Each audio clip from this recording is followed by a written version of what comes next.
Hey everyone, GameHounds podcast. We are here getting ready for the show. We got 3 minutes to go, so we're still good.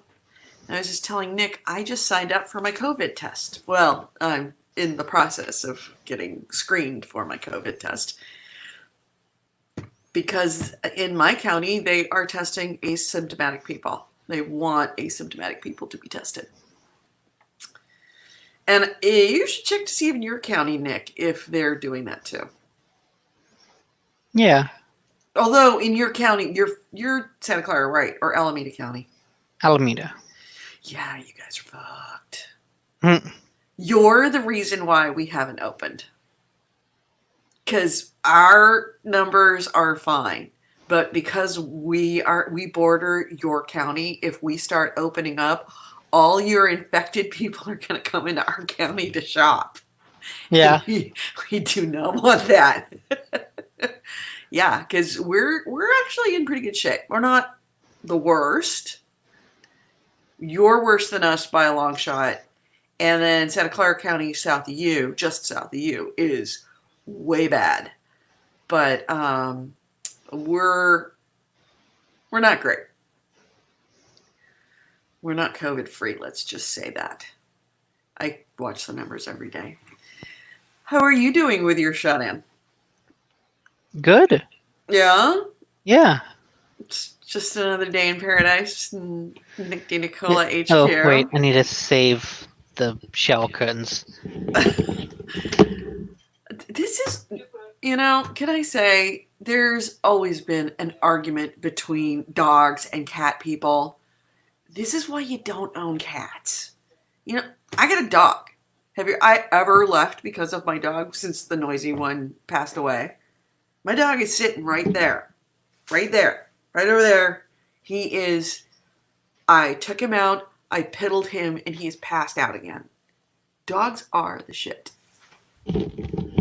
Dogs rule, cats rule. I left the bathroom door open, and the diaper cat likes to play with shower curtains. Well, yeah, why not? Shower curtains are fun. I don't want them I to was get bad ruined. mouthing cats in your absence. Yeah. Did you see my cup? Your cut. Oh, Cup? your cup. Yeah. It's my cup for the day. Nice. Nice.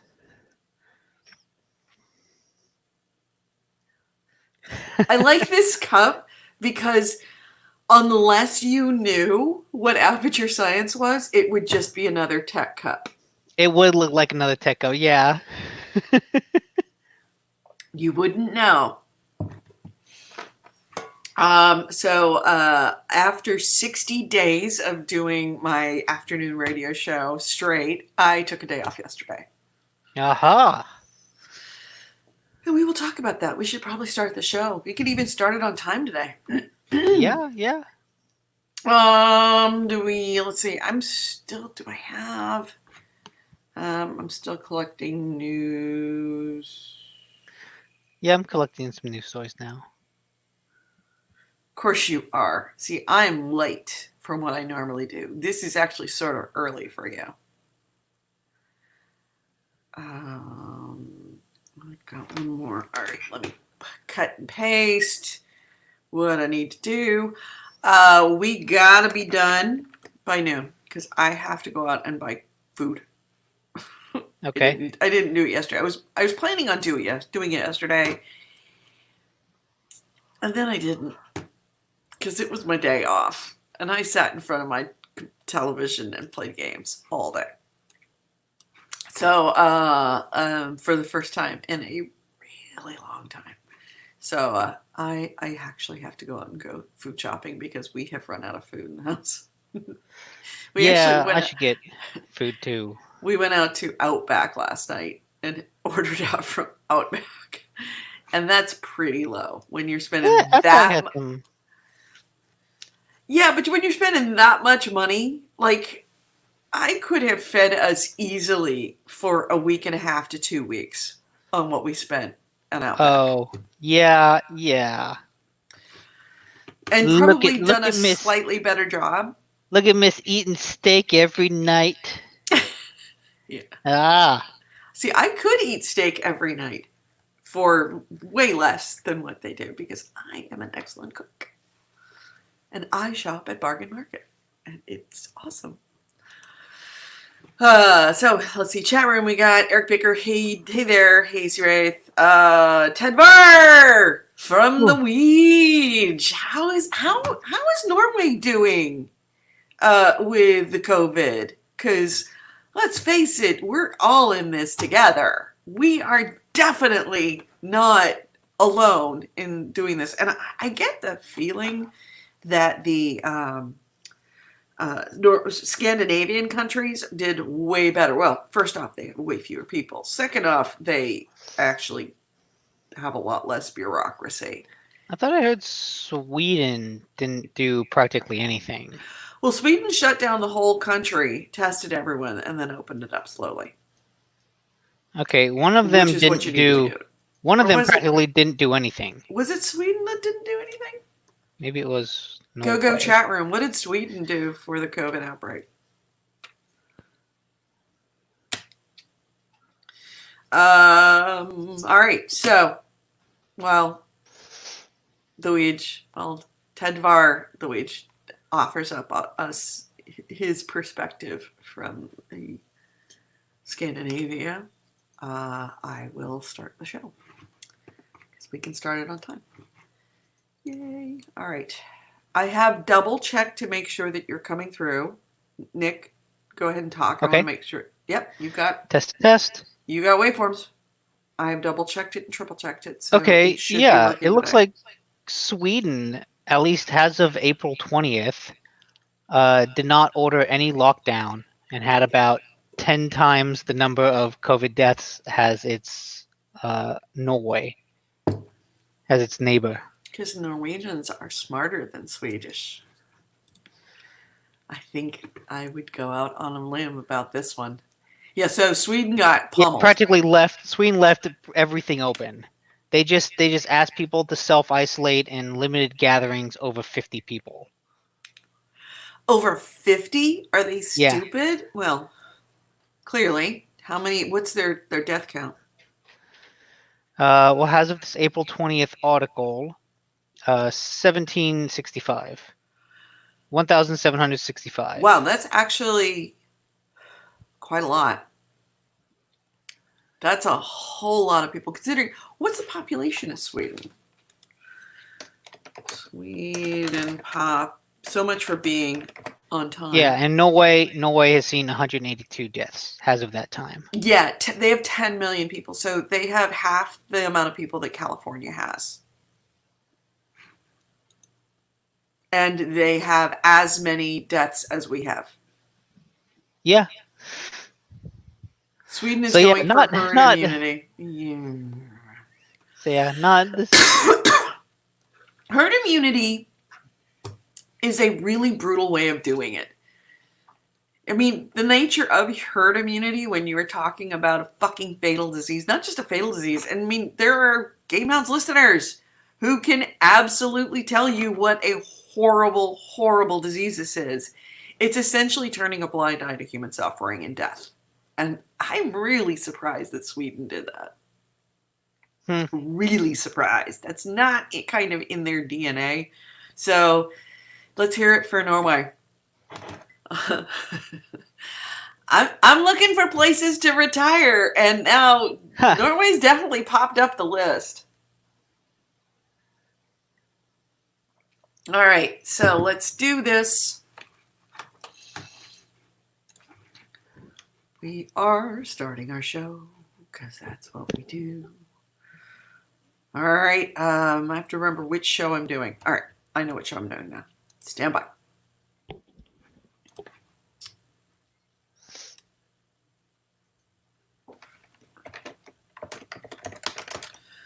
What? Oh, crap. I erased all of my work. I hate it when I set everything up and then I erased it.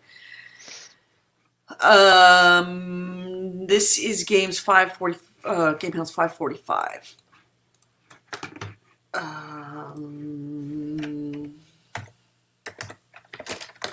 So how how was your week? What did you do? Anything interesting? Not talking about games. I'm just Good. making small talk so that you don't. This is not dead air. Yeah, yeah. Watched more. Tried to watch that show, Tales from the Dispatch, but whenever I put in my dad's cable subscription, it says, "Oh, this isn't covered. Like this AMC isn't covered by your subscription," which I know is not true because I can go to their house and get AMC. Like I can go to the channel. So I don't know if AMC is making people pay extra for the app or something, or if it's just the login was incorrect. I'm not Yeah, sure. that sounds like the login might be incorrect. But I couldn't figure out a way to log out because, it was asking me to do it over website, and the way that worked was I put in the code I see on screen, and then I choose my cable provider, and it automatically goes to that website, and then automatically logs me in. So if it was automatically logging me in, it must have had the right code. I Yeah, in didn't theory. know. The fuck? Why is it? Why is my computer not pulling up the GameHounds logo? This is not a good sign. Why is my Finder giving me a beach ball? Also not a good sign.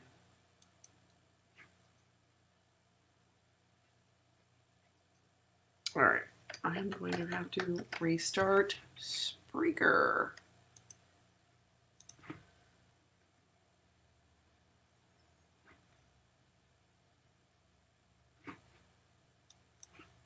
Oh, we have a major computer lockup.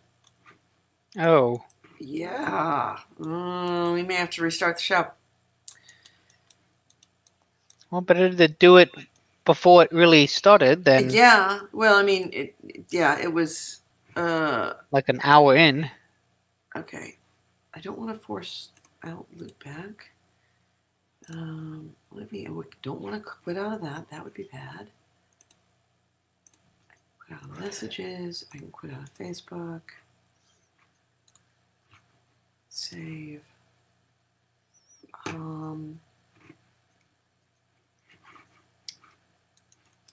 Yeah. All right. Did it work? Stand by. Okay, looks like it finally did what it needed to do. All right. Yes, Spreaker has quit. Wow, Spreaker was not a happy camper until just now.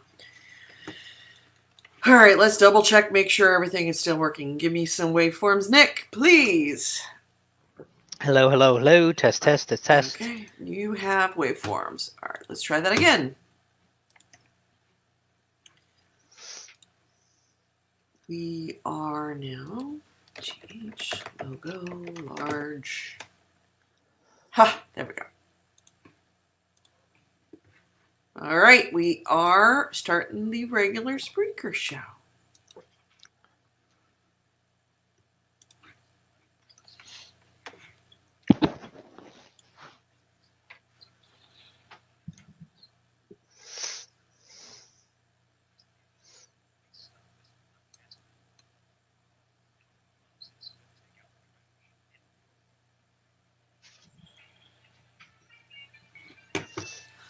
All right, mics are hot.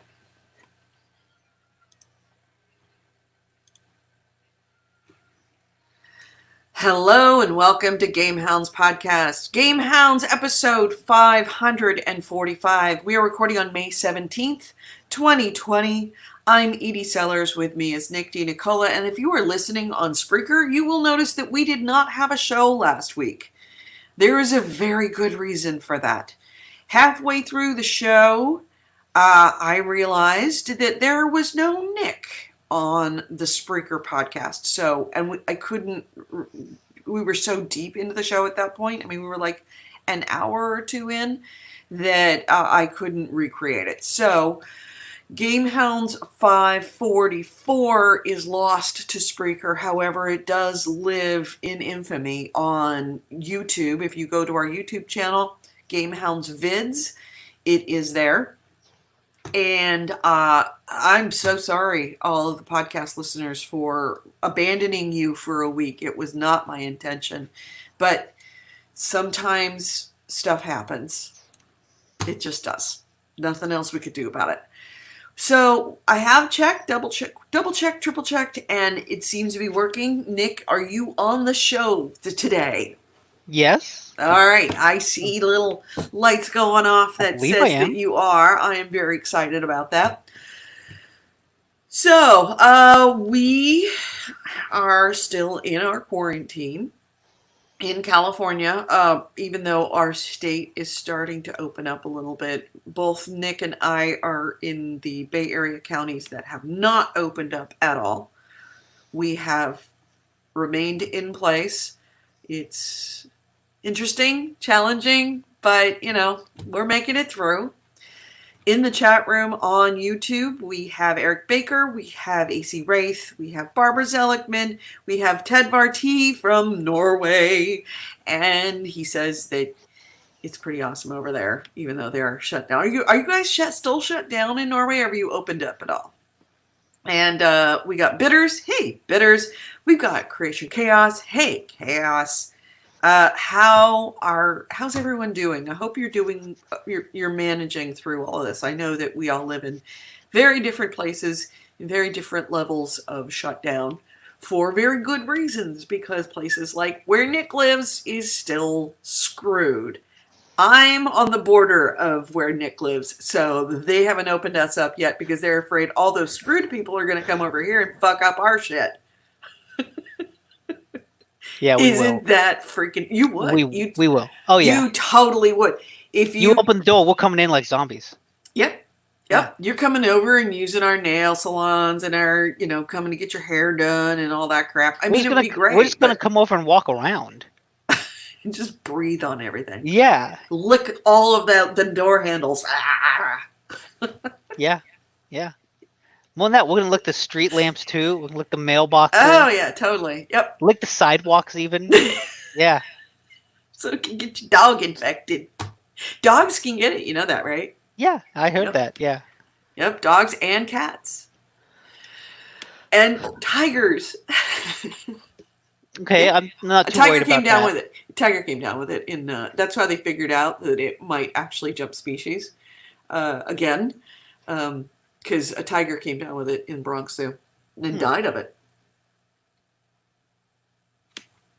You look confused.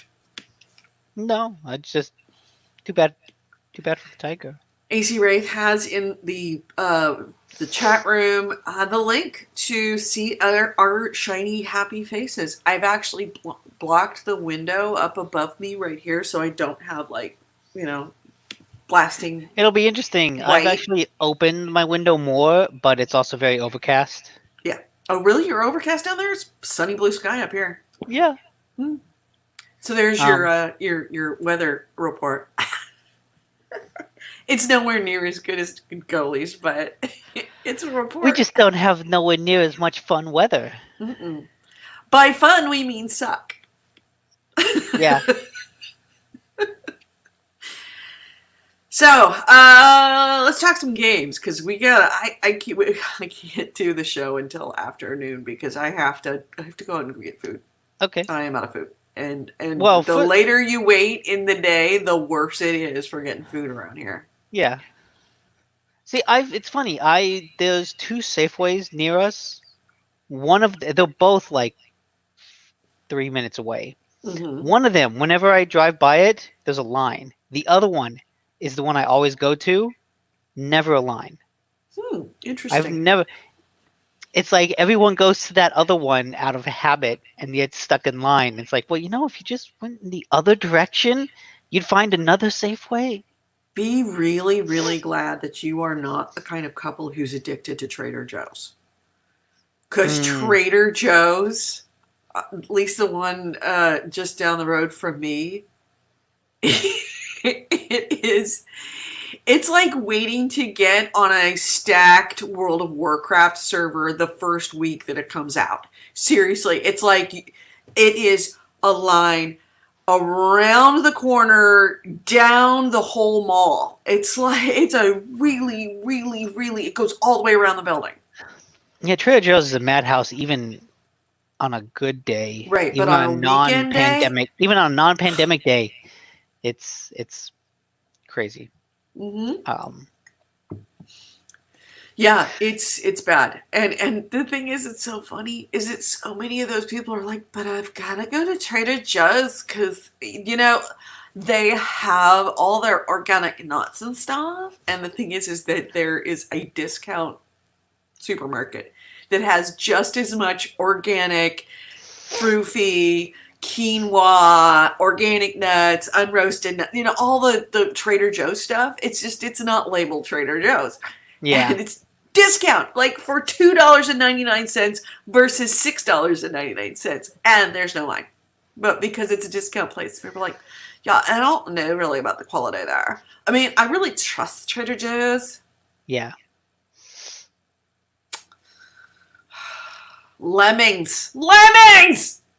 So, Also, before we get started yes. entirely, Mm-hmm. I want to remind people that I have a story that's out in the Utopia Science Fiction magazine, the April issue. Uh-huh. So if you go to utopiasciencefiction.com, you can buy the April issue for $5 and read my story. And there's a bunch of other things in there too. And they're all very short ones too, which is nice. Did your name make it on the cover? No, it didn't, unfortunately. Oh! I know, I know. So, all right, here it is. Utopia Science. It is April, right? Yes, it's got a bunch of bikers on the cover. Yeah.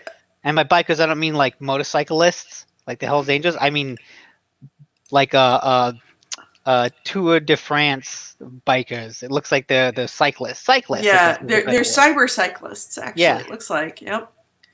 All right, cybercyclists. there it is right there. Terrible choice of text for up in here, but I will highlight it so that you can see it. It is $4.95, featuring Lizzie Newell, Rich Ives, John Gray, and more. Nick DiNicola would be the and more. Yes, I am and more. Yeah. So yeah, pick it up at utopiasciencefiction.com. Mm-hmm. In fact, I will even make a banner for it. So,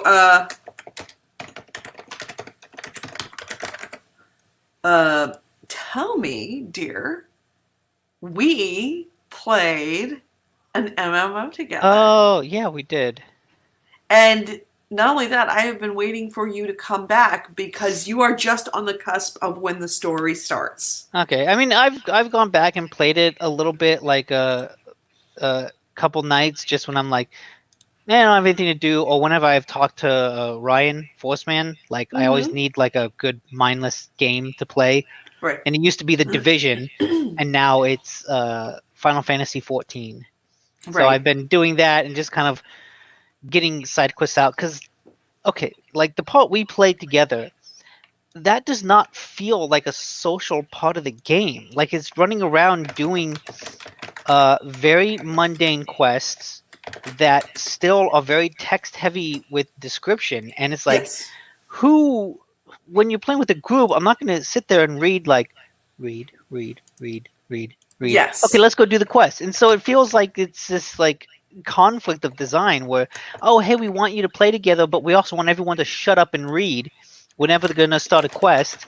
But a lot of the story that's in those descriptions doesn't matter because it's all so mundane and irrelevant. Right. And that makes yes, that is absolutely true. And the thing is that it you are used to playing games that at the most you will play 50 to 200 hours. Like that's the entire time. Like a 40-hour story is considered a huge story. This is a story that is a lot longer. And also, the mechanics are very different than what you're used to. Yeah, they're not So, very good. the first, well, yeah, but the first 10 levels, well, first off, they're highly customizable. And I was hoping that you would get with me because Croatia Chaos jumped on with me, and it's like, okay, let's clear up your UI because I can tell you right now your UI is screwed because you just started again. It's like I couldn't remember all the things I needed to do, so he walked me through, and in 5 minutes, totally cleaned up the UI. So yeah. I did do that after we had played. Uh, I was like, okay, I'm gonna sit in this UI, move things around, shrink them because I'm on the There's other couch with an places you HD can do it. TV, Yeah. and I ended up making it look a lot nicer because the way it was originally is you have your hotbar with your moves like plastered right on the screen. Like in the video, it would be about where my fingers are now, a kind of a Mm-hmm. third of the way up the screen. It's like I'm trying to look at the world, and you've just got this fucking giant bar right here. It's like get the fuck out of the way. And so I ended up Right. shrinking the mini map in the upper left, shrinking the hotbar and moving it down to the bottom left, um, Mm-hmm. and just shrinking and shoving everything into the corners. And then removing practically everything that wasn't immediately necessary. Right. Um, and I think it looks a lot better now. Yeah, and there's other And I things do, I that you do, can do. I do really appreciate that you can customize the UI to that degree. Like I think Right. it's really neat. And there's other stuff that you can absolutely do that will adjust it. Andrew Smith, I mean, Chaos in the chat room says, in group content, you skip the cutscenes and watch them later. The group content is fun. Dungeons, boss fights, and other instances. Yeah, I mean, you kind of, because you only That played through, doesn't what sound level good. are you at? Like level 15 or I'm 16? 16. Yeah, you're just literally at the point where story starts, where things kind of get interesting, where social content is required. I mean, there's a couple of things that I did that it's like you have to be in a group in order to do it. So I was like, all right, I'll put it aside and hold on to Okay, it because I later. played a little last night, And getting and out of the city that you're in into the next city, next two cities plus a casino. You're on the cusp of the world opening up. okay, because what I was at last night is uh, I just found something called Level Mate, Level and meet, it's right? like, oh, here's just a bunch of quests you can do, and so I was like, oh, a Right. bunch of things I can do to just level up, and it's like, Yeah, oh, that's what they okay. are. They're level up opportunities where you can just get a ton of XP for doing something really quick. They're repeatable. You can just keep on going back and forth and back and forth and back and forth until you run out of spaces for your level meet. And they they definitely help. And it's when you get a crafting skill, then there's crafting uh, skill level meets as well, so that you can just do those and get Hmm. essentially power level yourself. But I Uh, will say, and coming to this from Final Fantasy VII Remake, mm-hmm. which is an amazing game that I actually beat over the week. Oh, really? Um, and I'll get into that later. Uh-oh. We just lost your audio, Nick. Yeah, we lost your audio because you, I'm sure you can hear his eye roll.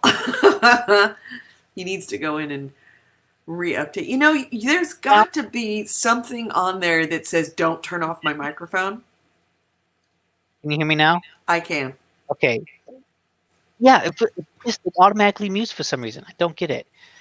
It's Anyways, got to be a preference in there somewhere. it's a Square Enix conspiracy. It's the Final Fantasy 14 fans trying to silence me because I'm going to say that Final Fantasy 14 is boring as fuck. Nick, I have Like, just explained to you no, multiple no, times. You are literally on the not cusp of something happening. not the story. The story is boring, but like I understand. Okay, some things take some time getting used to, and I'm still doing that.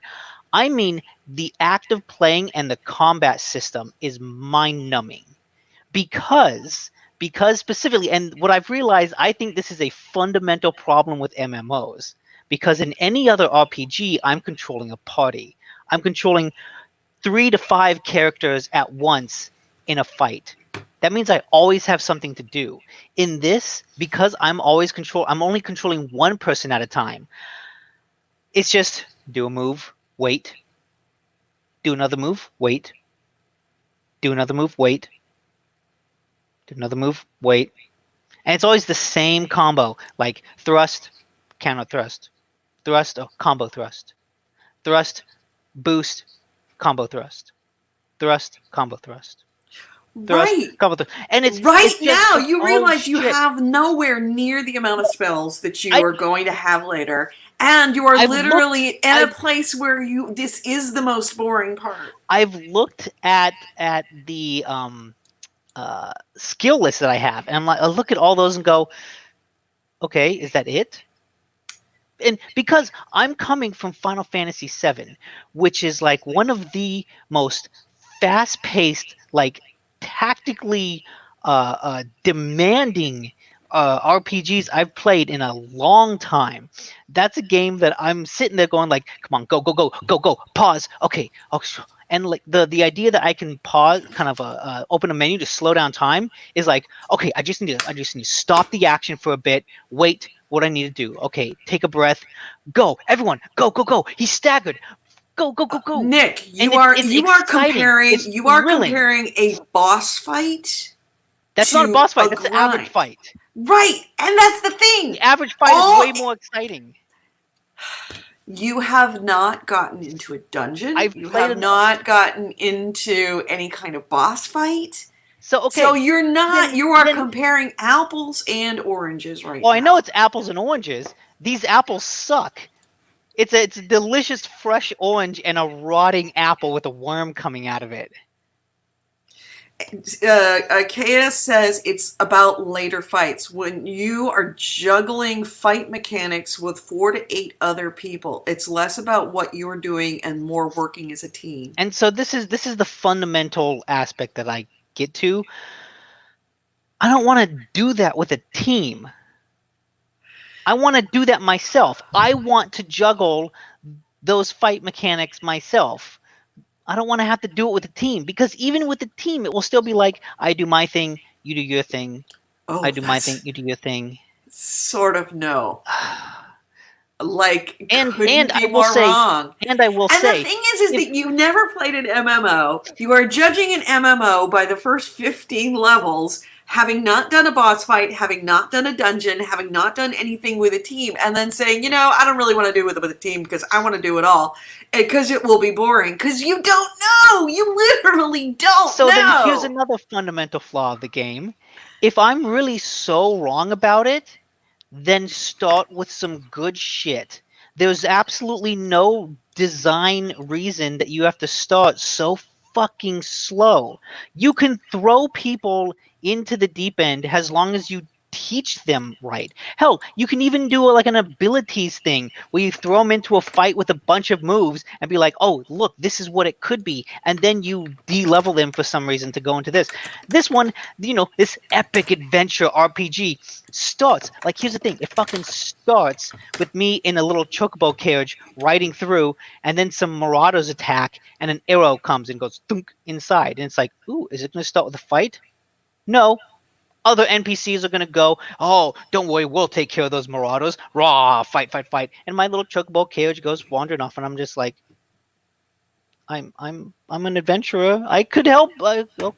Okay, I guess I won't help. I'm just gonna sit here. Do do do do do do do. That is this game in a nutshell. That there's action going on over there, This but is it's just like do do do do do in the other direction. Chaos suggested I put up on the screen the Titan Extreme fight so that you can see that it is absolutely not just you go in there and do what you need to do. It is a lot of coordination and moving about, and it's like a dance. It's more like a dance than anything that you've ever done because You are not the one controlling every single person. It is all about communicating with your team and ensuring that everybody stays up and everybody does their role at exactly the right moment. Because if you don't, then the whole team wipes. See, so there are definitely more hot bars than what I have now. Right. Um, Exactly. but See all of those? See all those spells? That's what you have to work with. but And the that's what core you of will be it, working with. like for this person, the I don't know, Archer looks like they're doing some moves. Okay, dodge the big attack, do some moves, dodge the big attack, do some moves, dodge the big Yeah. attack, and yeah, and even then, you keep talking about this dance with other people, and you realize the other people aspect is not a draw for me. Like, that's a net negative for me. I don't want to deal with other people. Other people suck. No, they don't. Not in games like this. Uh, Nick sounds like Bitters Plus says in the chat room. Nick sounds like the guy who has a meat and potatoes meal in front of him and licks an empty spoon and complains about the lack of flavor. Well, that's see, I am not the only one who's saying this, Nick. that's because I'm at a table waiting for meat and potatoes, and they say, "We've got your meat and potatoes. It's next door. Do you want to go get it?" And I'm like, "What the fuck? I came to this restaurant for meat and potatoes, and you put it next door? You really expect me to go to all that work for your food? You're supposed to bring the food for me. You're supposed to make me want to come back to this restaurant, and instead you're giving it next door? Like, there's there's there's no good reason to start that slow, other than like misplaced ideas about game design. Like, you really don't have the game, at least where I am, is not that complicated. Instead of waiting 15 levels to give me the number of moves I have, you could give those to me at level 5 and I could handle those. Because you know what? The people playing an RPG, an MMO RPG, have probably played an RPG before. So they could probably understand, how to juggle 5 different moves. Mm-hmm. Like, all it is just time wasting. So you're not the only one. AC Wraith in the chat room said, honestly, that team aspect doesn't appeal to me. Yeah. When you as a team have survived a fight like the one that I'm playing right now on the screen, when you've actually downed a big boss that is hard and you all escaped with your lives and just made it, there is no better feeling in gaming. I'm not gonna lie. It is like a winning craps table, where craps is the greatest game in the casino, but it's you have to invest a lot, and it's not often that it's good. But when it's good, it's so good. It is Super Bowl, World Series all together, and it's the same thing with this. When So you actually manage to go through this, especially, I don't know if Final Fantasy has any of the like 25 or 40 person raids like World of Warcraft does, but when you have 40 God, I people hope not. working all together to down a boss, it is incredible. Just one of the best feelings ever, especially if it's a really hard boss or if it's like a world boss that nobody's downed before. Yeah, I was on World of Warcraft. I was one of I forget which boss it was, but we were one of the, and this is early days. We were one of the first 10 guilds to down in the world to down one of the bosses, and it was like, holy crap. Like, you had to get up and walk away because you were just floating on cloud nine. Bitterspill says, nice speech, Edie. Play Warframe. No! I'm not playing Warframe! See, what I remember of Warframe, I think, is better, because at least that had more going on second to second. Mm-hmm. Even if it By the way, wasn't let too me back difficult. that up. Let me back up that screen right there. This is when you're talking about oh, you just go up and hit it and then you walk away. You go up and hit it, you walk away. See this? This is the progression that just the one character did. It looks like, I don't know these well. It looks like it might be the tank that's actually posting this. This is the tank's the main tank's list of spells. This is what he has to do. And as you can see, I mean, we've been watching this how long? They're still only a third of the way down. So okay, So it's a half-hour fight. Half-hour, 20 minutes see, to that's 30-minute fight. that also sounds like fucking terrible. Oh, that's Titan's rotation. Oh, that's the rotation of spells that he's throwing out, that the boss Okay, is because I was throwing gonna out. say that. So this is the other frustration I have this early on. I am not The playing moves, Warframe, people. the Not moves I playing Warframe. have, like, there's one good combo, and I have to do that over and over again. It's not like, oh, this enemy is flying, so I need to do something different tactically to kill it. This enemy's on the ground, I need to do something different tactically. This is an armored enemy, I have to do something different tactically. It's no, flying, spider, giant lizard, tree, all the same combo. Yeah, but it's because you're early on. You're looked under level 15 at this point. I'm sure you're level 16 at 16. this point.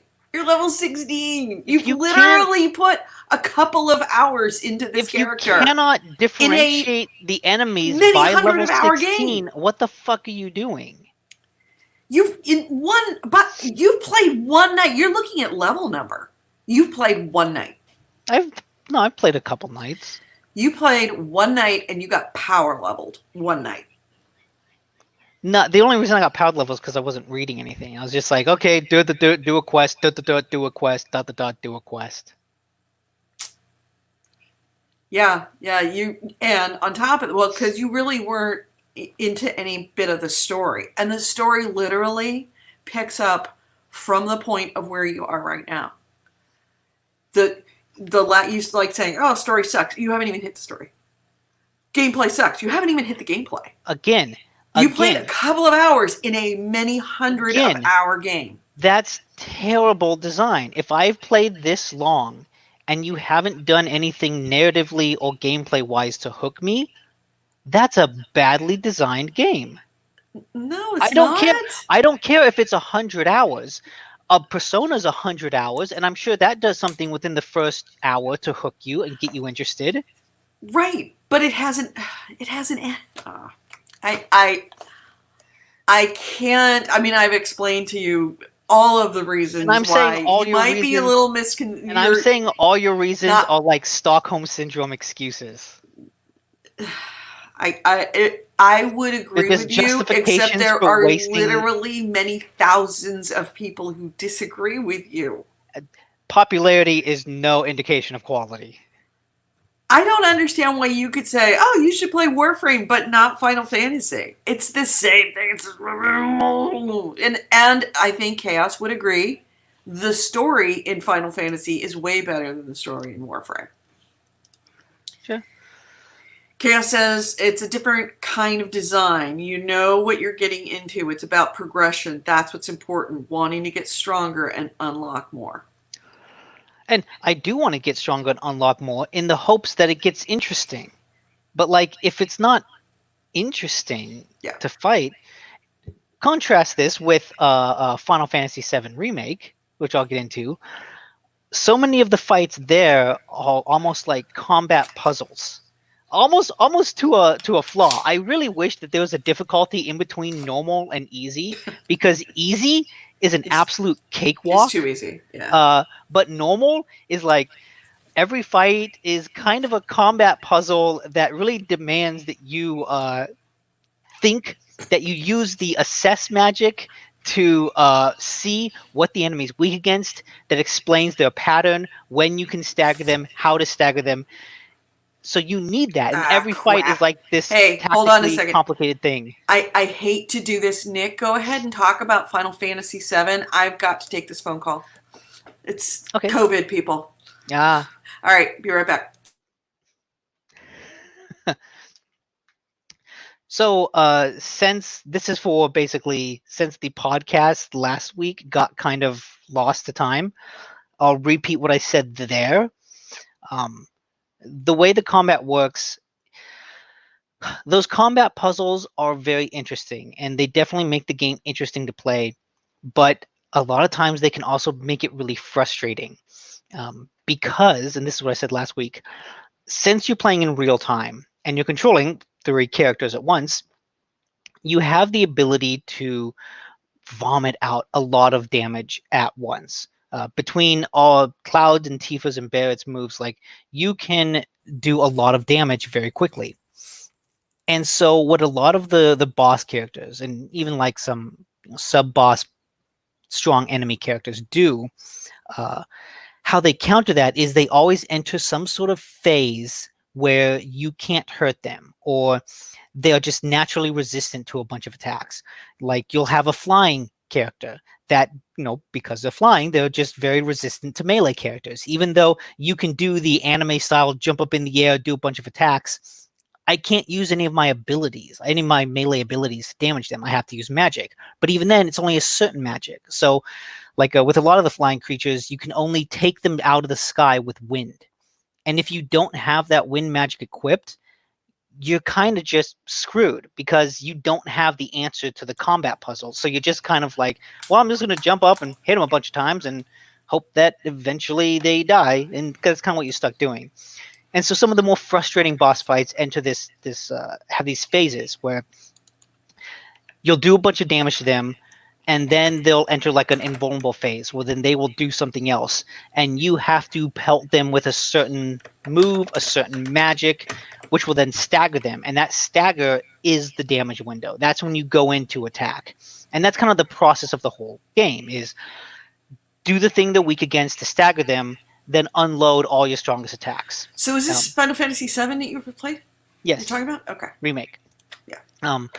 And what's neat is like that kind of goes back to Final Fantasy 13, the stagger system, and it works really well because it makes combat very tactically interesting, because every enemy is weak to something different. So that means in order to stagger them, you need to do something different. And so you're always thinking and rethinking your plans, and tactics are always changing with each fight.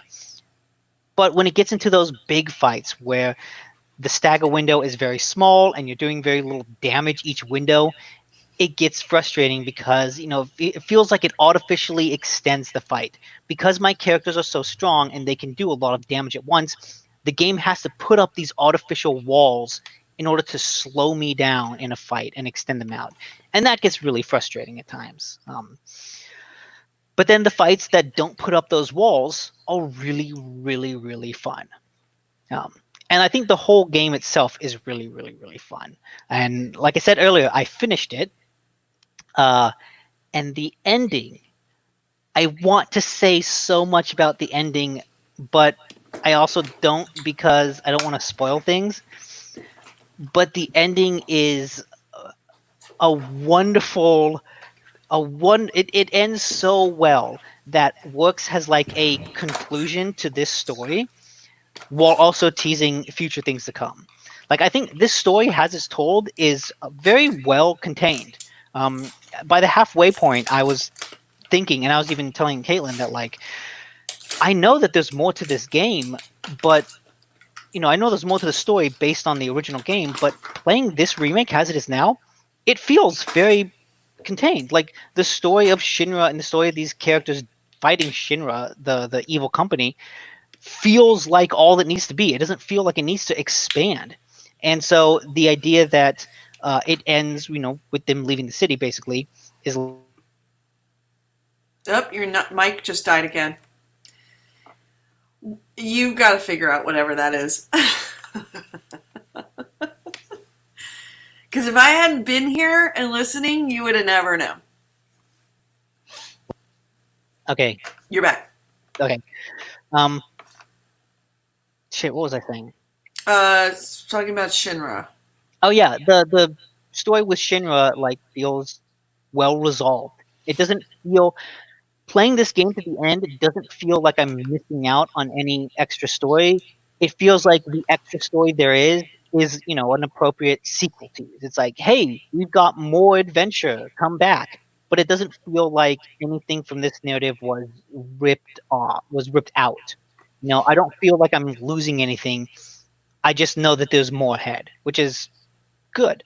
Um, but God, the ending, the final boss, and like what you actually fight, the last 20, 30 minutes of the game is batshit crazy in the best way.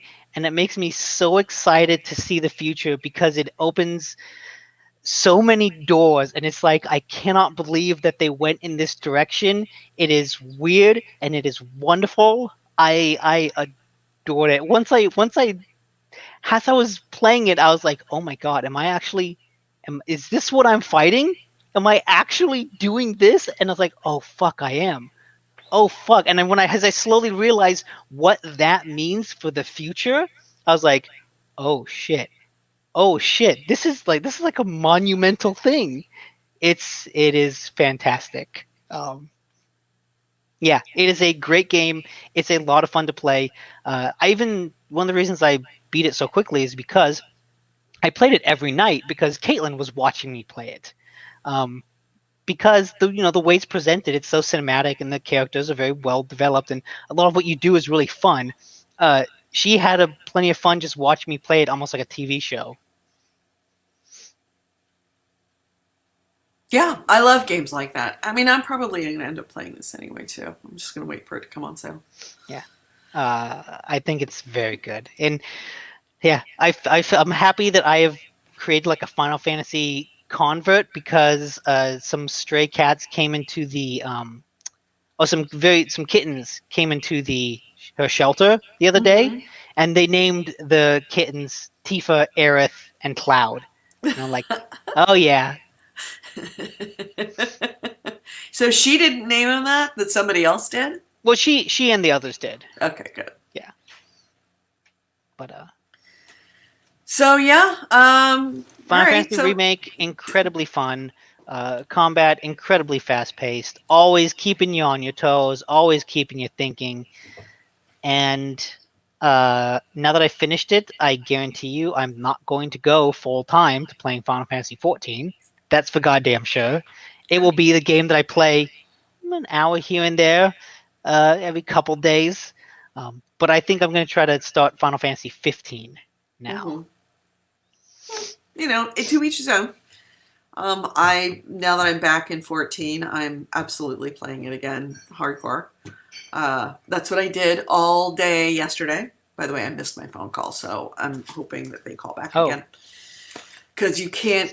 I am waiting for the public health nurse to screen me so that I can get a appointment. I don't know if I said this earlier on the show.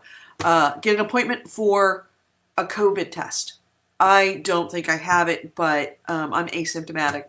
But the county where I live is wanting to test everyone. It has opened up testing to people that are asymptomatic.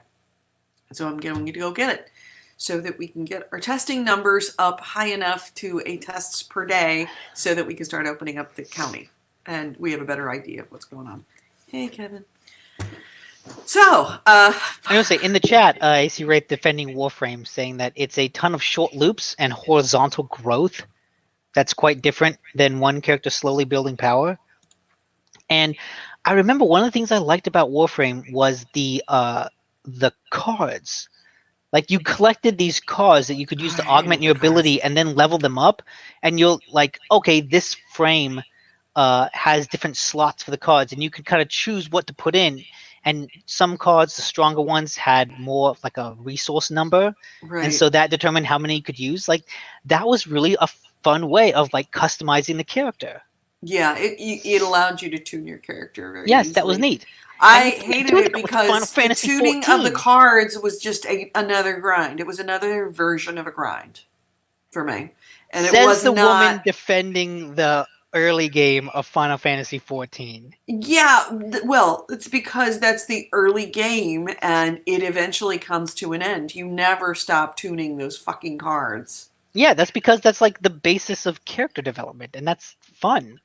Character tuning is fun. I guess you wouldn't know that because you play Final Fantasy 14, where you can't tune your character. No, you can absolutely tune your character, but you tune your character by progression. Oh, you totally tune Where your character. where Oh, I you am, absolutely. When you have, here's the thing, is that your tuning of the character has to go in with what goes on in the game. How I tune my character is how I play my character. I am tuning yeah, that's myself, what you do in War. not the game. Yeah, that's what you do in Warframe. GameHounds Dojo is still alive. Oh no, really? That fucking Good. dojo is still there? It's got to be what? A decade old? No, it has. How long has Warframe been out? We started playing it when the PS4 came out because that was one of the free games you could play. So what year was that? 4 2013. years ago? So that's, yeah, 2013, really? 7 years ago? It's been a long generation. Yeah. Wow, that dojo is still there. Yeah, yeah. I mean, don't get me wrong. I would love to go to my own Yeah, dojo and 2013. yeah, go back to my 7-year-old dojo that I haven't visited in 7 years. But it's it doesn't hold the same appeal. That's okay. You just like I own it, or Nick does, but we have the same permissions. Everyone you know about Warframe, everything you know about Warframe has changed. Yeah. interesting. I'm going to be a Nick about this and just, put my head in the sand and tell you I'm not interested and ignore all reason and explanation from people who know better. I'm still trying to get into 14. At this point, though, it's only out of obligation to Final Fantasy brand because I'm deep in that hole. So Mm-hmm. I figure as long as I'm still playing Final Fantasy games, I'll go on to 14 on and off. So that means you've got at least two more single player games worth of time out of me. Because you've got Final Fantasy 15 and Final Fantasy 12. Yep, March 25th, 2015. Oh, gosh, it was Yeah. just recently. I'm not coming back to Warframe. So, anything else you played while we were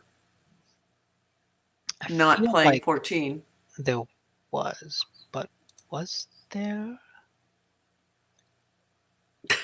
I'm still Definitely not playing it on a PC. no, I'm still really enjoying the mobile Final Fantasy, the Tactics game Yep. too. Um, If not, we can hit them yeah, news. I mean, there's no reason to yeah, no, we I have to spend that's three the thing. hours talking about the games we've been playing.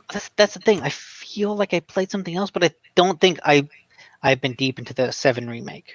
Okay. Like that's literally after dinner, it's 7 remake because Caitlin's Uh-huh. watching it. So usually we'd watch something and then when she goes to bed, I would play a game. But now it's like play a game and just play it until the wee hours of the morning. So yeah, So you said that you could not get onto the AMC app because for some strange reason to watch Tales from, no, Dispatches from Elsewhere. yeah. Um, Every time I went to the Xfinity login, the Xfinity page said, "Oh, that doesn't look like this is included in your subscription." okay, so I have got another recommendation for you that we started watching it last night, and it is hi, Hey, it is freaking genius. Mouse ears. Um, it is the new, not Jeff Daniels, something Daniels, the guy that oh, did. Upload. I know Upload. It is so I good. haven't seen it, but I've heard about it. I want It to see is it. so freaking funny. Oh my god. There is an opening on, I think it's episodes 4 opening where he's playing golf that Kevin and I were laughing so hard. And it's like, the cold open and then it just, Hmm. does the thing. Kevin and I were laughing so hard that we had to stop the stream and laugh, get it out of our system because we were missing the actual show because we were laughing so hard. Huh. That's a good uh, Yeah, yeah, phrase. Yeah. yeah. Kevin and I Okay. will never hear the phrase "get But don't spoil it, get me otherwise it won't be funny. get me an Arnold Palmer." We will never hear Upload. that phrase without falling apart laughing from now on. Okay. It is And see that one I really can good. watch because it's on Amazon. Yeah, Amazon Prime. It is. What's the name of the guy? The guy that did The Office. The Office. Um, Creator. It is Greg Daniels. I don't want to say Jeff Daniels. Greg Daniels, who, yeah, the Simpsons, King of the Hill, The Office, a bunch of other things. And it is freaking awesome. I've been watching a lot of Community and New Girl on Netflix. Well, you watch. Oh, okay. Yeah, because it's good. Yeah, if you like Community, you will love this. It's not an ensemble show so far, from what I can tell, but it is That's fine. really good. Okay, I can check out Upload. That's been on my list. Thank you, AC Wraith. All right. So let's hit the news. This is the GameHounds news, the news, views, and commentary of the week in gaming with Gamerini and Nick DiNicola. And our first item is... Oh. I can do it. Okay. Rainbow Six Siege. Lawsuit. It's a lawsuit, people. By the way, who was it that said I should do the entire show in my Trader Joe's customer voice? So, like, Rainbow Six Siege, it's like totally one of the most popular multiplayer games. No, on the don't whole do that. That planet. sounds terrible. Are you sure? I mean, I could totally do it. It's not a problem. But, you know, it's like I do need to have my raw water. Oh, makes me want to stab my ears. Totally raw and unpasteurized. And it's because it's like, but it's infused with crystals, so it's totally safe. Rainbow Six Siege is the Ubisoft, big game for Ubisoft, and they have filed a lawsuit against both Google and Apple over a Rainbow Six Siege, what they're calling a clone that is being made by Alibaba, essentially. eJoy is the name of the company. eJoy is a Chinese company that is selling something called Area F2.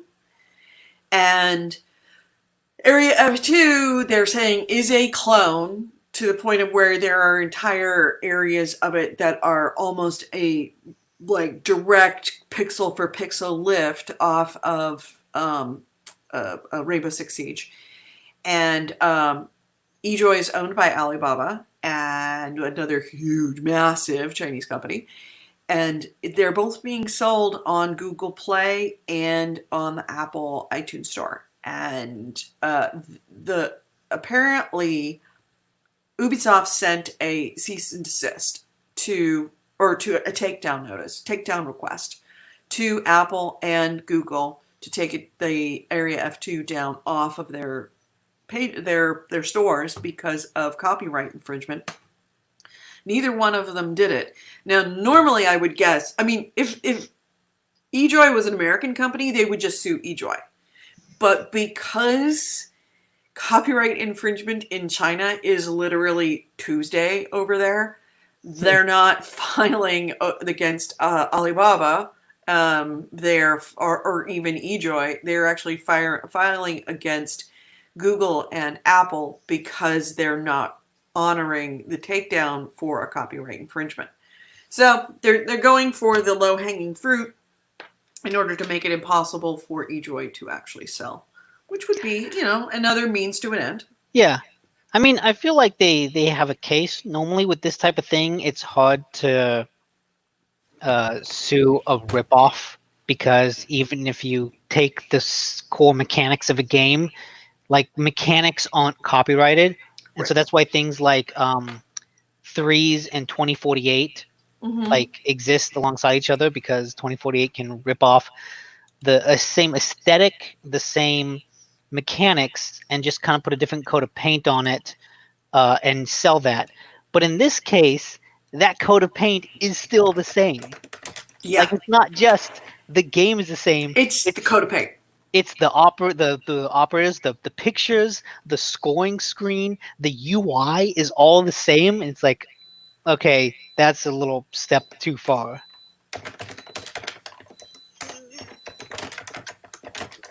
Try doing that. Um, yeah, and it's unusual that that kind of stuff. In fact, let me look this up. If you where did you find the comparison? Because I want to see if I can find that. Nick, Yeah, I'm looking. Area F2 versus what was the Rainbow Six Siege. Let's see if I can actually. Let's see. Oh, here we go. I've got a video that. Okay, so we have got it. And this looks like it's a really good comparison. So there is Area F2. I know this is gripping for you podcast listeners, but Wait, we're I think I watching saw what looks this. like, yeah.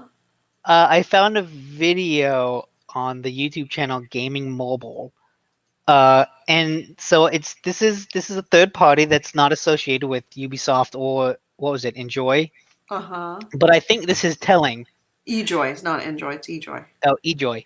The name of the video is Area F2 parentheses Rainbow Six Siege Mobile Yeah. English version. So it looks like this is Rainbow Six Siege right here. So it's And this is Area F2. Oh no, this is Rainbow Six Siege. And there is Area F2.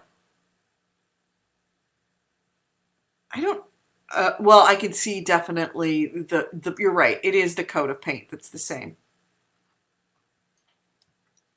Yeah, it's funny too that this third party would put up a video and call it Rainbow Six Mobile. Like to make that mistake, to actually make that mistake says a lot. Yeah. Yeah, that is well, yeah, that's another good reason You're just for it. creeping in the background. No, I'm casually showing this code. Oh yeah, the dog Yeah, lover. the dog lover.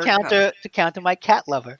Yeah, by the way, I was hoping that you would come on to Final Fantasy because I got both a little doggy, and a little kitty cat, and I chose the doggy. I was going to give you my kitty cat, but you know, you don't play that game anymore, so.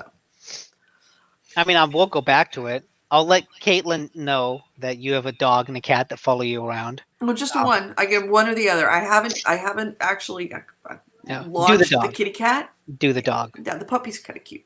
He's very cute. It'll do something to make it more watchable because I call that one the boring Final Fantasy. Like, I'm gonna play the fun Final Fantasy now. Oh, now it's time for the boring Final Fantasy. So, what's your next item, Nick? Charlie goes hi. Oh, that makes me feel bad. Last night I turned on the PlayStation. So I told you that the Final Fantasy VII remake, Uh-huh. the fights can get kind of frustrating. Yeah. It's gotten to the point where when I turned on the PlayStation, it beeps when it turns on. When it beeped, our golden retriever got up and left the room to go to the bedroom because he doesn't like it when I yell at the TV. So now he associates the PlayStation with I need to Yelling. go away. I'm gonna get yelled at. So I wanna cuddle him. Oh. Turn on the PlayStation with him and be like, no, it's okay, it's okay. He leaves the room now. I'm like, oh my God. All right, so there's a big sale going on. Epic Games Store just kicked off its annual mega sale, and I have not mentioned it, AC Wraith, because you've been mentioning it a bunch of times in the chat room, and that's because I knew I had it on my list.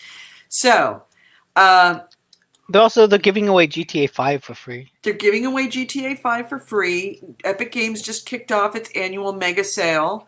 And on top of it, they're bringing back the $10 coupon offer. Every Epic Game Store user can claim a $10 Epic coupon right now, which can be used on eligible games and add-ons of $15 or more. And the sale is serious.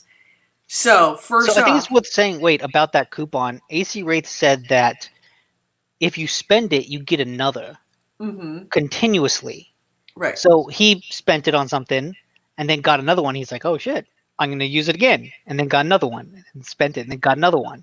So it's almost like an infinite $10 off on top of whatever the sale is. Right. And this sale is also really freaking good. So, for example, Anno 1800, which now I'm kind of sorry I bought, it's instead of $60, which is what I paid for it, $30. Which would be Ape 20 Out with the coupon. and $20 with a coupon. Ape Out, $7.49, which would be free with a coupon. Well, you couldn't do it because it has to be over 15. Over 15, yeah. So Ape Out is normally 15. It's $7.49. Assassin's Creed Odyssey, instead of 60, it's $19.79. So with a coupon, it would be $9.79. Assassin's Creed Origins is $15, normally 60, which would be $5 with the coupon. Pretty good. Borderlands 3, instead of 60, it's 30 or 20 with a coupon. Control, normally 60, it's 30 or 20. Control's good. And well worth $20. Division 2 is $30. Now it's $9.89. So it misses out. It's kind of worth $9. I paid $2 and it's definitely worth $2. Yeah. Doesn't okay. John Wick Hex is $16, so it would be $6 instead of 20. Journey to the Savage Planet, normally 30, now 18 or 8. Metro Exodus is normally 40, now 20, now 10. Outer Worlds is 60, now 39, with coupon 29. Outer Worlds is the one that you loved. No, that's Wilds. Outer Wilds is the one that you loved. Rainbow Six Siege is $8 instead of 20. Red Dead Redemption 2, normally 60, now 48, 38 with coupon. Still a little spendy, I'm not gonna lie. Satisfactory is $26.95 instead of $29.95, which is kind of anemic, but it's $16.95 with coupon. Shenmue 3, normally 50, now 25 or 15. Star Wars Jedi Fallen Order is normally 60, now 39 or 29. Tetris Effect is normally 40, now 28 or 18. And The Witcher Game of the Year Edition, Witcher 3 Wild Hunt Game of the Year Edition, is normally 50, now 15 or 5 with a coupon, which is well worth $5. Oh, yeah, that's a hell of a deal, especially if you've never played the game. Rebel Galaxy Outlaw, $10 with coupon. Control, $20 with coupon. Yep. So here is a link for the mega sale. It is epicgames.com/store// blah, blah, blah, blah, blah. Just go to epicgames.com and you will see the mega sale. It is epic, dare I say. What do you got, Nick? Ghost of Tsushima released a big 20-minute gameplay breakdown. So it's kind of funny coming on the heels of the Assassin's Creed reveal. Was like, this is the gameplay trailer that didn't really show any gameplay. This is 20 minutes of straight gameplay and explaining of systems. And it seems really cool because it seems like an Assassin's Creed game. But it seems like it's an Assassin's Creed game that still adheres to the ethos of the first couple games. Like before it got super action heavy. So this feels like a different Assassin's Creed 3, like a different universe Assassin's Creed 3. The way the combat works, and this is why I say that, is there are stances that you can go into. And the different stances are effective against different enemies. And so depending on the stance you have, it seems like it's a one-hit kill against the appropriate enemy. So if a guy comes at you and you're in the right stance, if you counter his attack, it's an instant kill, which is a lot like the original Assassin's Creed games. If not, it's kind of a more of a, slashy, and then you die. So it's a little less effective. But then there also was like a very large stealth component. where you can sneak around, kill people, instant kill them, and then depending on what you do that, you can actually scare other people. So like if you're stealthy enough and you murder enough people, if you get spotted, a guy could like freak out and run away or like trip over himself while trying to get away from you, Mm-hmm. which is neat. The what's also cool is the way that it handles exploration in its world. Basically, if you set a waypoint, you can check if you're going in the right direction by the wind. So you'll click a button, and the wind will kind of start blowing in whatever direction your objective is. And Oh, so that's kind of that's cool. yeah, that's one of the ways you can stay on track. But what's also neat is It it has totally does look like Assassin's Creed, doesn't it? this, yeah, especially when you're being stealthy. Yeah. Um, when you're just exploring the world, though, what's neat is animals will kind of to give you hints of what to do. And so one example they showed is a guy was riding a horse down a road, and this bird came up and started flying next to him. If you follow that bird, it will take you someplace interesting. And so then once he got there, he got off and started walking on foot, and he saw a fox. If you follow that fox, it'll take you to an Inari shrine, which acts as a fast travel point. So the animals in the game kind of act as guides. So if you see one, it's like, oh, this is I should follow it because it will lead me someplace interesting. Mm-hmm. And I really like that has a means of encouraging you to explore instead of just putting an icon on a map. Like to have these sort of natural guides in the world seems really, really cool. Mm-hmm. Yeah, it's beautiful looking too. It is. I'm very excited about this game. And apparently this is still it's scheduled to come out in July. We'll see. Mm-hmm. But Is it July or June? I don't know. I'm looking it up. Forget Your Hold Life on. is asked about if Goalie left the good show for good now July. or what. He's going to be showing up when he can. He's invited to arrive, to be here at any time, but he is overloaded with. He's got his own show, the Digital to Dice, that he's doing and podcasting a bunch of hours a day. So I don't know what's going on with him, but he's, I'm sure he's going to drop in just to say hi sometimes. But yeah, I'm all about this. Yeah, you can see the wind blowing. Also, one thing that you saw in the video just a second ago, Mm-hmm. the idea that I can be riding a horse and see like a flower on the ground and pick it up without stopping the horse is just a nice little gameplay shortcut, right? I don't want to have to get off the horse, pick up the resource, and then get back on the horse. Just let me ride and fly. I think that's nice. That's this. It just keeps the action flowing. Yep. Yeah, I don't know why more games don't do that, because it is kind of a because they're going for a sim life aspect, Right. Red Dead 2 level of immersion. Yeah. Yeah, if you skip backwards in the video, you can see the combat. And yeah, I think not only does it look good, but I like the combat. You can actually challenge guys one-on-one.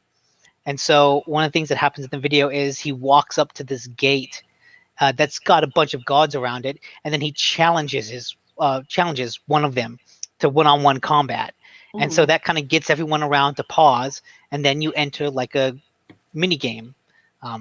That I'm not quite clear on the controls of it because it doesn't have button prompts on screen, so I'm not sure exactly what they're doing. Mm-hmm. But it still looks very cool. And like I said, it seems like it's structured around one-hit kills and proper stances, which I think seems like I like that idea. Mm-hmm. I like this more than just a hack and slash. I don't know. I'm got a hack and slash appeals to me. Oh, that's awesome that you can. Oh, this combat looks awesome. Right? It really does. Proper stance, and it's just like, yeah, see, and in that one, he didn't kill the guy in one hit after countering, which I think is because he wasn't in the proper stance. And now in the video, he's changed his stance, and so he takes out a guy in one hit. Yeah, I like that idea. I like that it's kind of mixing the stances of Neo with the counter-based combat of early Assassin's Creed. Yeah, It I'm. Assassin's Creed, when it has gone in a very different direction, a very different action-heavy direction, and Mhm. has someone who really liked those early games, I'm really excited for this after seeing more because this feels like the future of Assassin's Creed that we never got. It feels like AC from a parallel timeline. Right. So,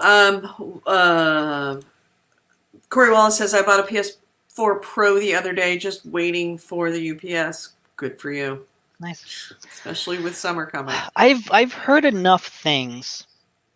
Like I was frustrated after I got the Pro because it couldn't actually play 4K DVDs or 4K Blu-rays. But I've heard enough people talk about how some modern games struggle on the base PS4. Like on podcasts, I've heard people talk about how Final Fantasy VII seems to struggle sometimes on a base PS4. And I wonder if this is one of those situations where I'm dissatisfied with what I have because I don't know what I'm missing. Right. But then I also wonder if those complaints are just from people that are like, oh, I noticed a 5 frame dip in frame rate, which is not something I would ever notice myself. Yeah. So Purists. yeah, I don't know what I'm missing. My next item is there is a Dota 2, Chinese Dota 2 organization that won the 2014 Dota 2 International and is a founding member of the Chinese Dota Association. It's called Newbie, and they have been banned indefinitely from participating in any Chinese Dota Association events due to match fixing. Now, this is being reported by VP Esports. The CDA, the Chinese Dota Association, presented its evidence to Valve and Perfect World, the creator of Dota. The translation of CDA's statement on its official Weibo account reads, on May 12th, 2020, the CDA Alliance received a report that the Dota 2 branch of the Newbie Esports Club participated in and profited from unfair competition. They didn't go into any details beyond that. Imba TV, which organizes the Chinese Dota 2 events, also released a statement on Weibo prohibiting the team from participating in its events. So it must have been bad enough that literally everybody has dropped them from everything.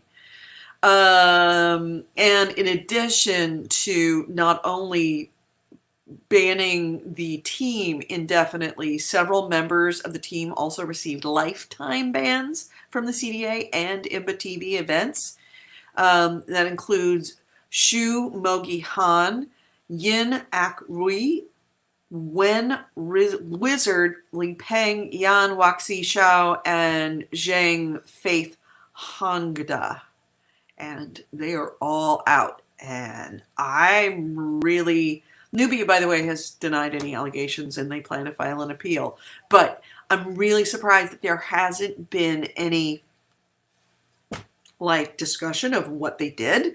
But it must have been bad enough that not just one ban hammer, but 3 ban hammers came Well, they down. said it was match fixing, and Match so fixing. And maybe it's just that on a large scale. possibly. But match fixing can be a lot of things. It could be I'm going to pay you to lose, or I'm going to let myself lose now so that it will benefit standings later. I'm not really quite sure. Was the inducement to fix the match money, or were there other inducements? Was it blackmail? Who knows? But yeah. Oh, I've got this Ghost of Tsushima still on there. Gotta get rid of that banner. So yeah, I'm curious to know what they did. Because I'm not gonna lie.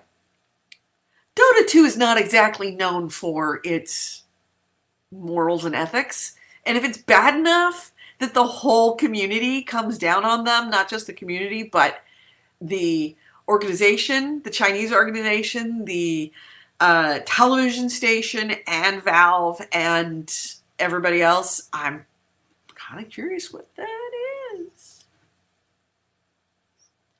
And lifetime bans on all the players, too.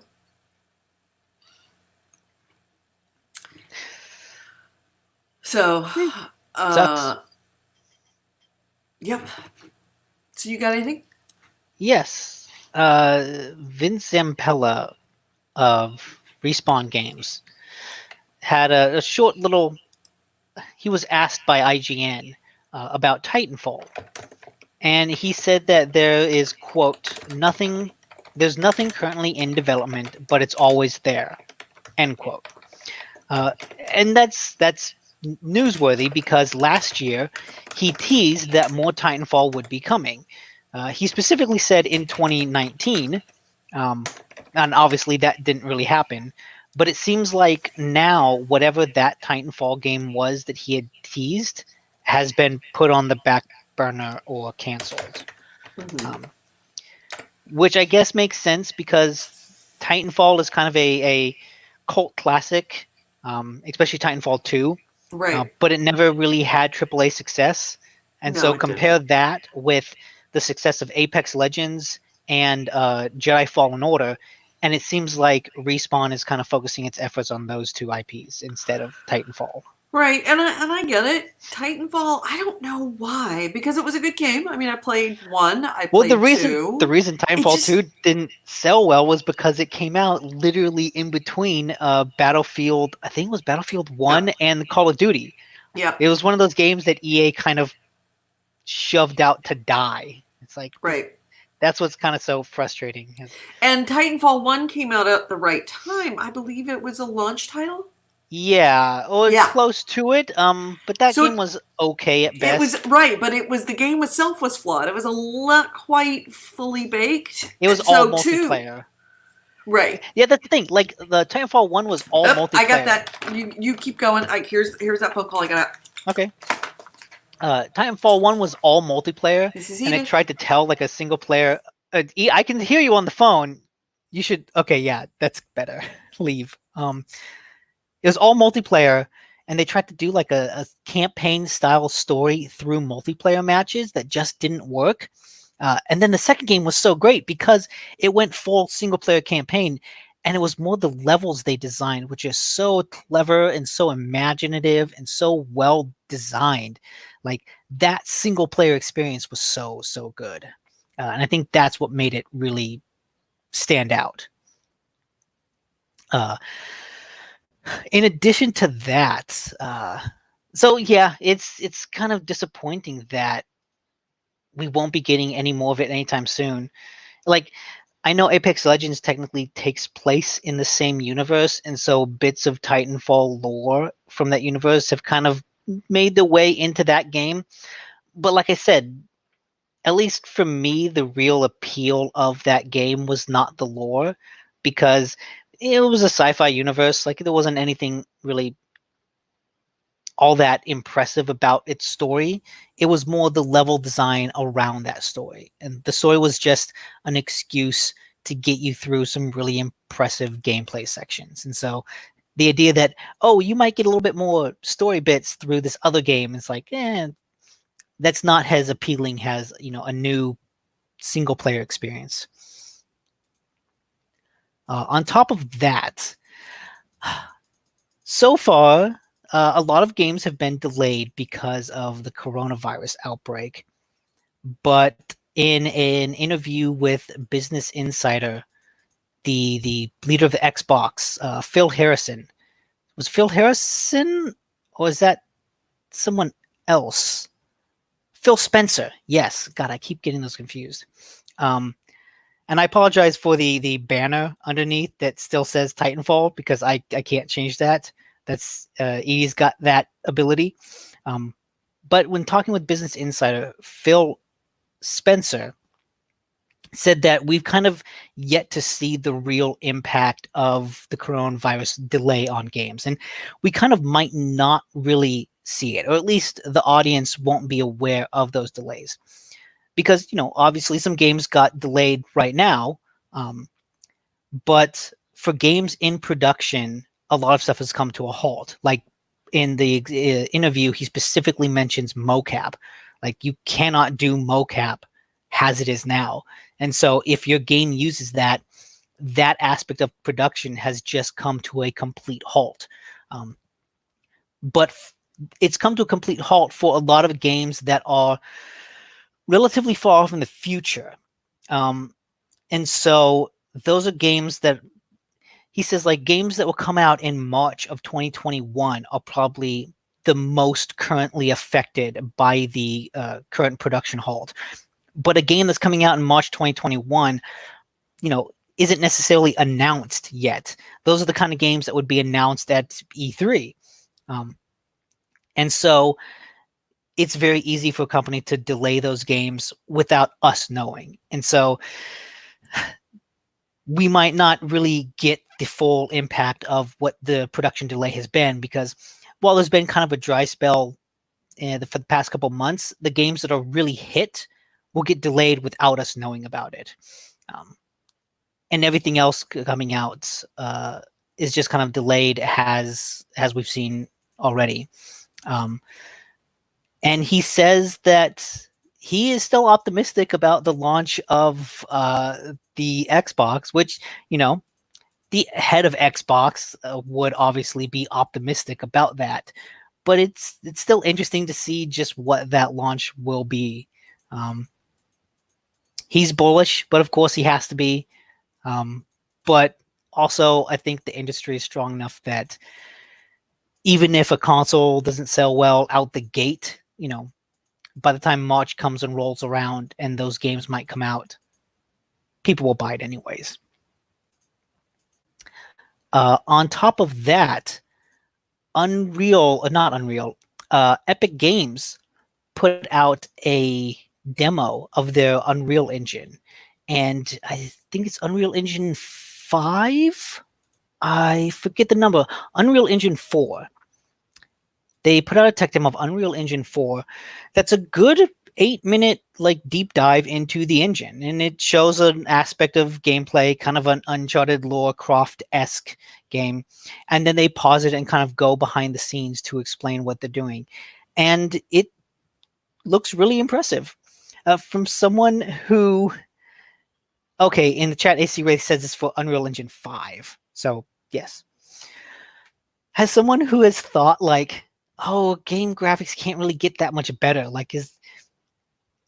Final Fantasy VII Remake looks really, really good. And so the idea that what is a next gen leap from that is kind of hard to imagine. I'm talking about the Unreal Engine 5 demo. Oh, right. But looking at it, you see it actually can look better. And a lot of that comes down to lighting. And in the demo, they had a really neat moment of a character in a cave with kind of a spotlight of sun coming down in front of them. And they were able to, in real time, take that light source and move it around. And depending on where it was, it reflected off of the rocks in a different way. And depending on how much they showed, the kind of ambient lighting off of that source was different. And it looks really impressive. And I think it goes with what I've heard other people say on podcasts, that kind of lighting is the real next gen thing. That will be the effect that people notice most going into it. And this demo shows it off really well. And then it also shows off just the scale of things. They talk a lot about pipelines and kind of how you'll be able to import really high-res textures and models into their engine without having to finagle it. So you could make a high-res model in another program, port it to Unreal Engine 5 without too much issue, which just kind of makes it easier to improve production pipeline things. You know what kills me about these demos? They always make these demos and they look like games I would totally want to play. Yeah, like I said, they never actually release these games that they create because they're demos. It looks like a Lara Croft Uncharted. I know. I would totally do this. And actually, this video is coming up on the one moment that was kind of controversial, if that's what I'll say. It's the typical character gets into a tight space and squeezes through. There's a lot of these in games, and that's because a lot of it is done to hide loading. Right. Instead of forcing a player into a loading screen, slow the player down for 5 seconds while the rest of the next section loads. And so a lot of people on Twitter were like, "Hey, if this is the next engine, if this is running on a PS5, I thought the PS5 was supposed to be great at loading games because of uh, the hard drive.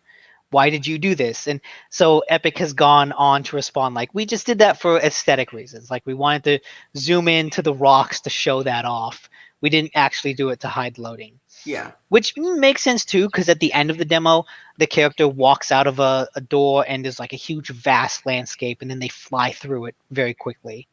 Um, and so on top of that, they've gone on to talk a little bit about it on Twitter, and AC Wraith has one of those things in chat, which is that people who use the Unreal Engine, they will pay no royalties to Epic on the first $1 million that they make. Oh, that's really nice. That's Yeah. awesome. So that makes it really good for indie development, because $1 million is still like that's a lot of money. Like you have to sell a lot of copies of a game to get that, and so a Right. lot of indie games who would probably normally use that other engine that's popular with indie games. Was not Frostbite. God, what is it? It's on the tip of my I tongue. know. Indie game engine. I'm sure somebody in the chat room will already have this.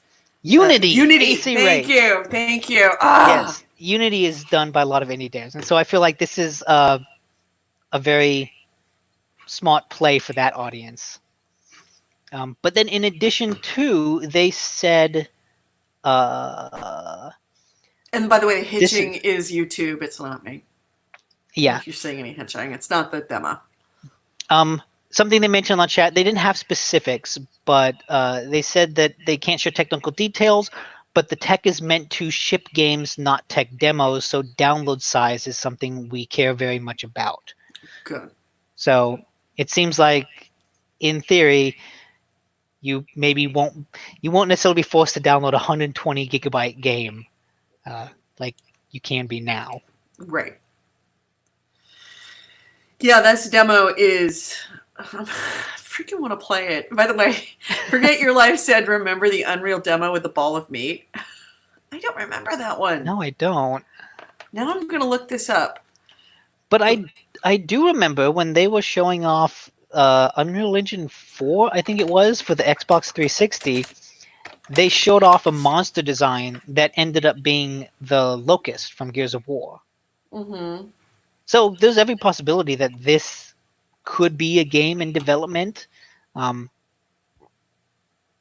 then every possibility that's just not. Yeah, I can't find the Excuse ball of meat. I can find bouncing balls. I don't see it. Yeah. So,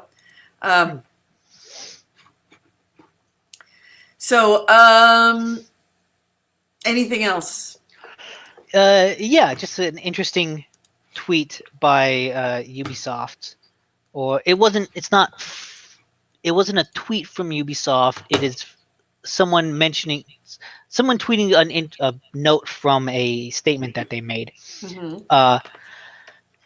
Ubisoft basically said that 10 titles they had made for this console generation sold more than 10 million units, which is like Say that again. shocking in number.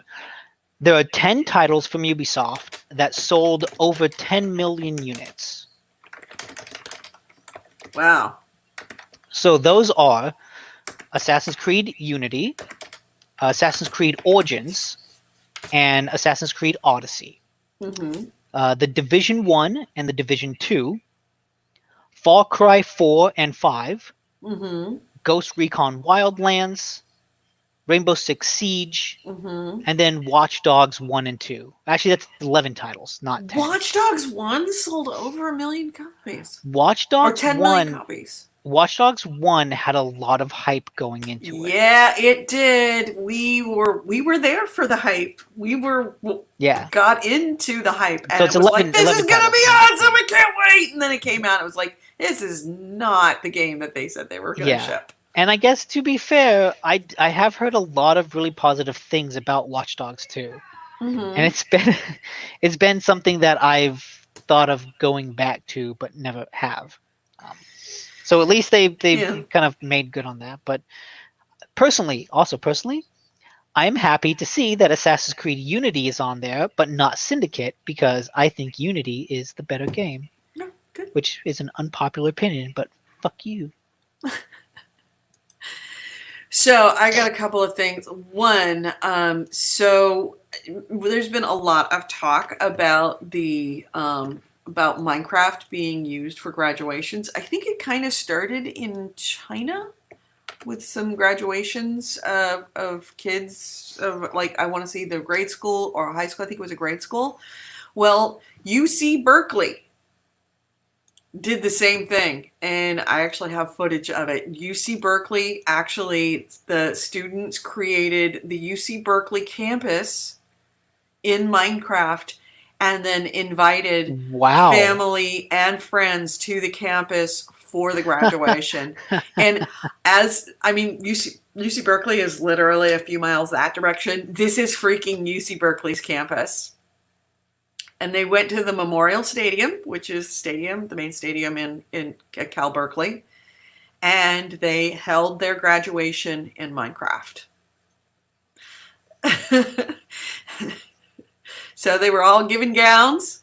That's exactly what graduation looks like at UC Berkeley, including the walkthrough. You know, when you walk down the way with the blue and gold on one side, blue on the other. But this is the graduation ceremony that they had for graduating seniors at UC Berkeley. And they did it, the voice through Twitch. And they did have the chancellor and vice chancellor of the university participate, which is really cool.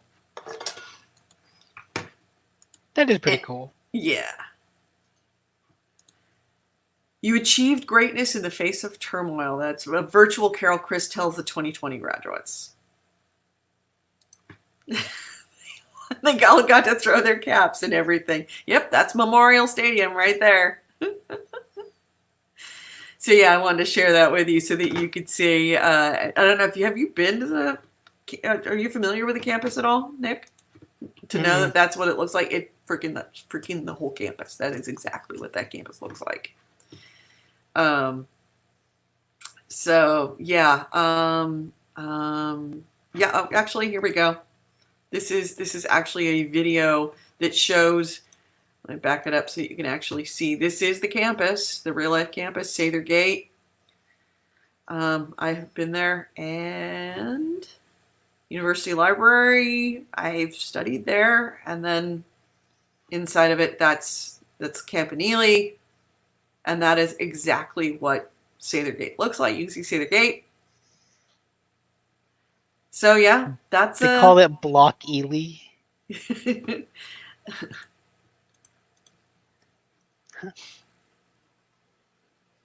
So you can do a comparison of what graduations look like in real life versus the one. So yeah, that's really cool. It's a neat thing that they did, and I'm very glad that they did it, because it's a terrible time to be graduating, certainly from college, especially if you put 4 or more years. Some of those are doctoral graduates. They're putting in 8 years into something, and it's not happening. It kind of sucks.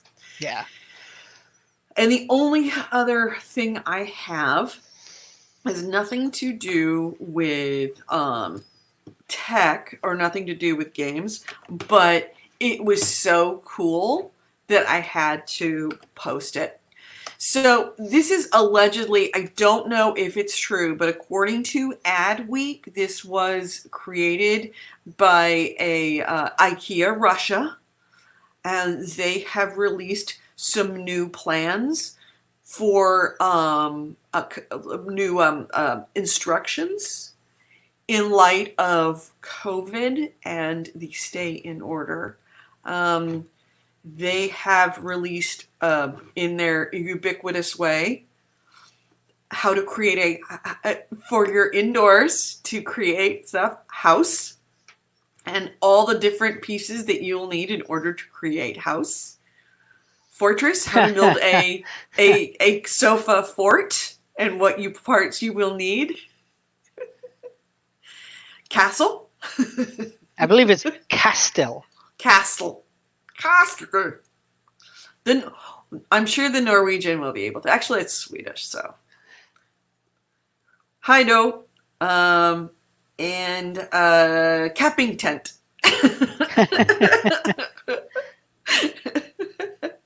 And cave.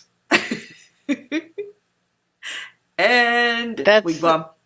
That's pretty neat. That's cool. Yeah.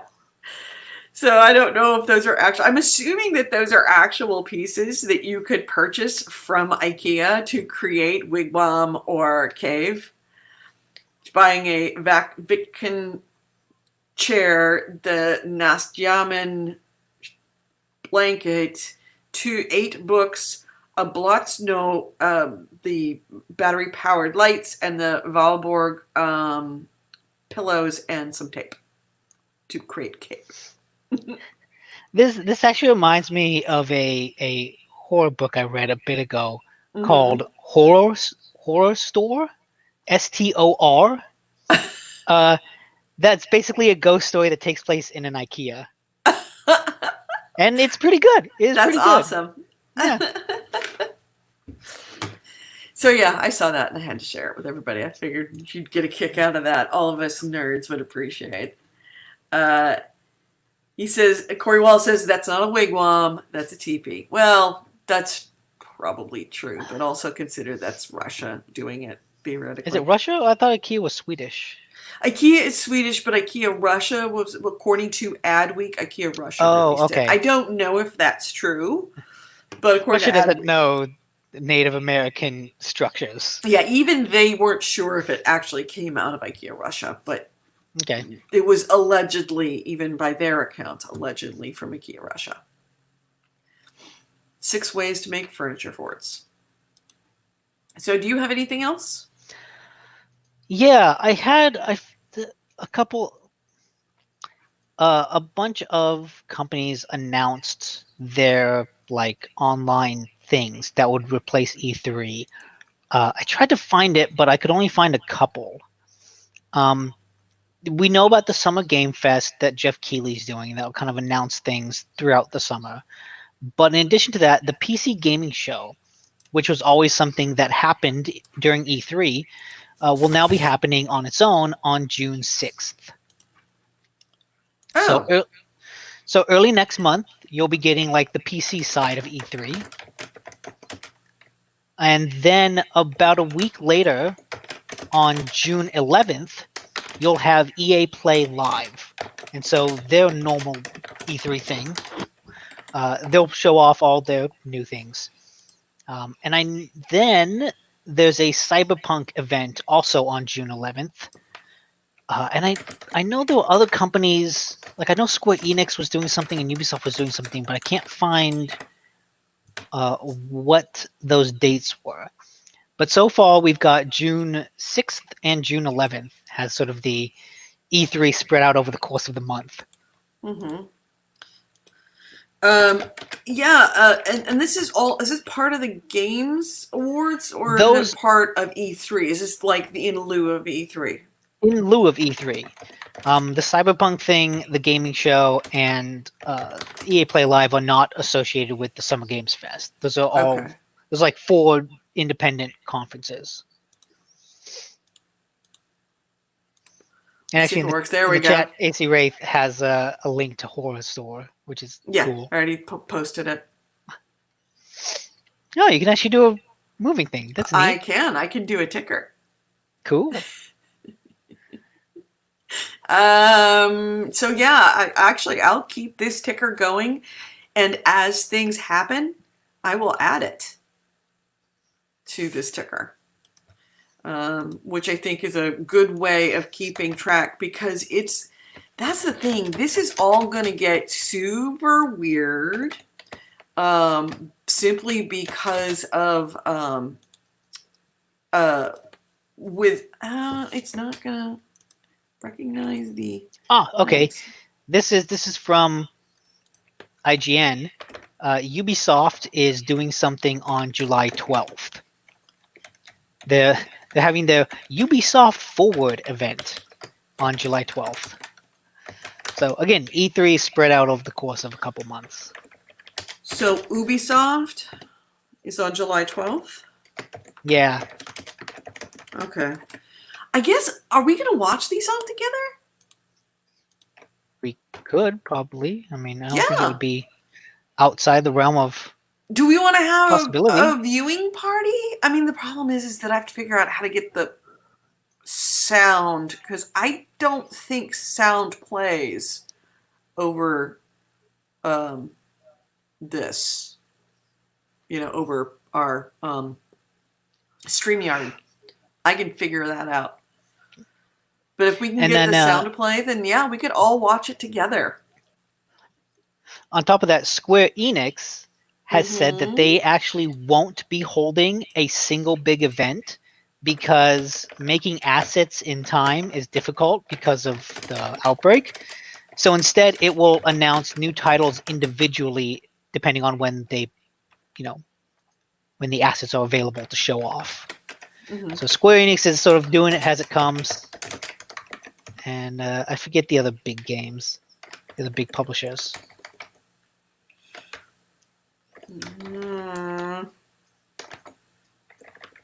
Okay.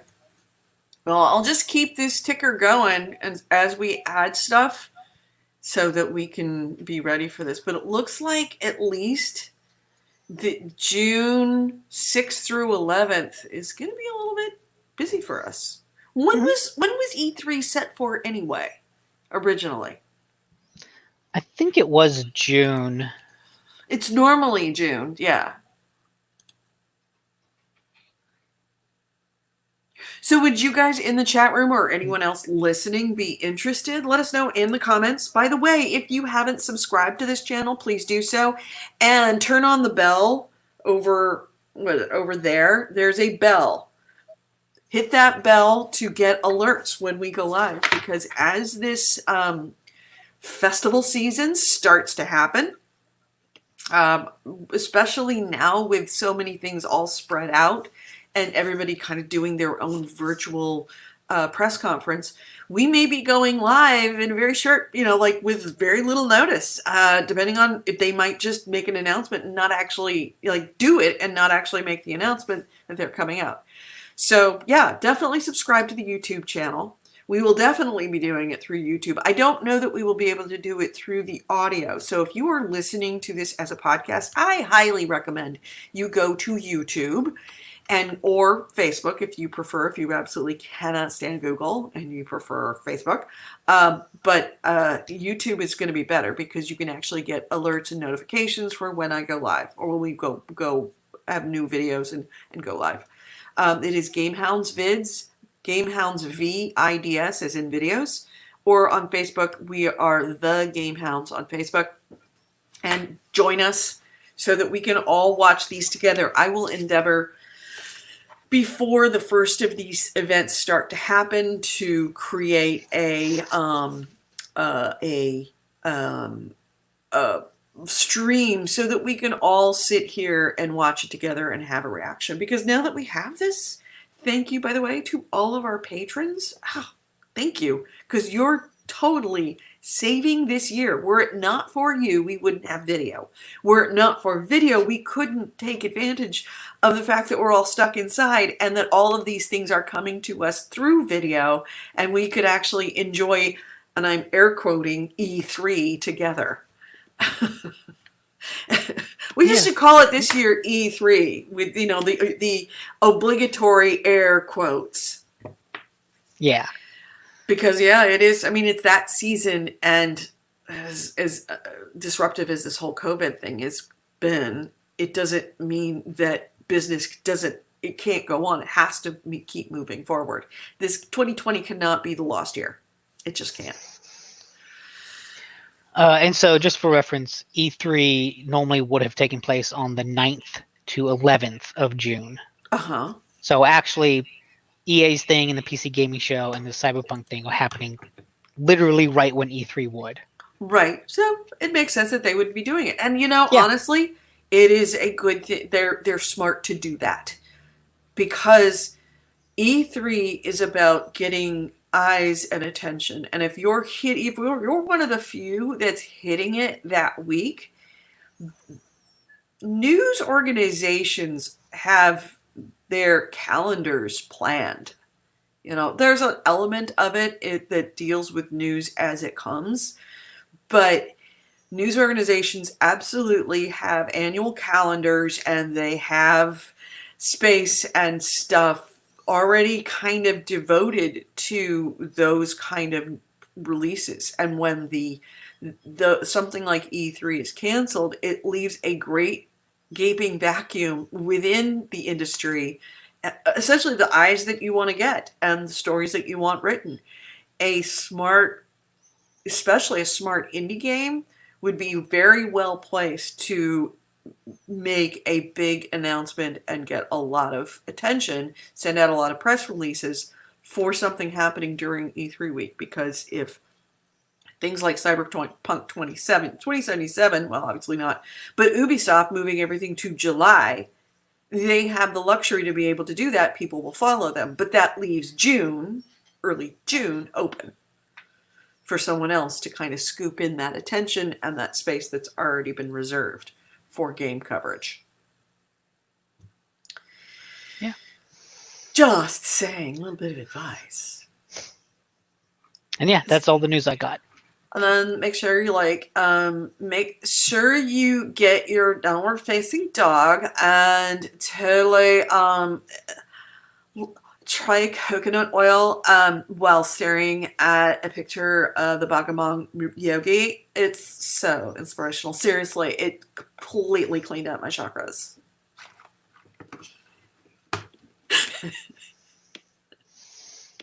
Have you had like a coffee enema? Don't have a coffee enema. Don't have a coffee enema. Bad. So, all right. Any other things we want to add? By the way, thank you very much, AC Wraith, for the Patreon. Oh, look at that. I can actually put that ticker on and then put other stuff up. That really changes things. Look at that. I can get two banners for the price of one. Yeah. This is slick. I'm good with this. So, anything else before we close out the show, my dear? No. I'm out. I'm done. All right. Stuff will be shown according to Cyberpunk 2077 on June 11th. Cool. Good to know. Yeah, Yeah. I'm not gonna lie. Vague. Okay. CD Projekt Red is so riding away right now because they know everything is about them. Everything, like so many eyes on them. But the thing is that this is their season to lose. Mm-hmm. They cannot be more hyped.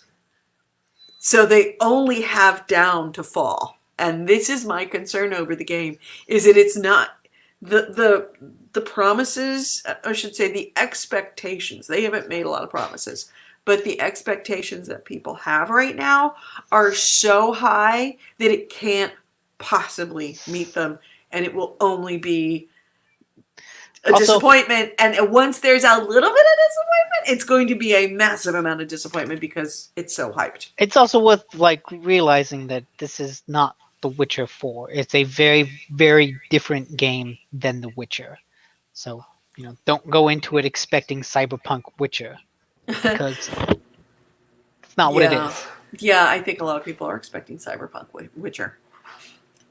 So, well, hopefully they will let people down early in July so that they're not quite so upset when they actually spend the money on the game.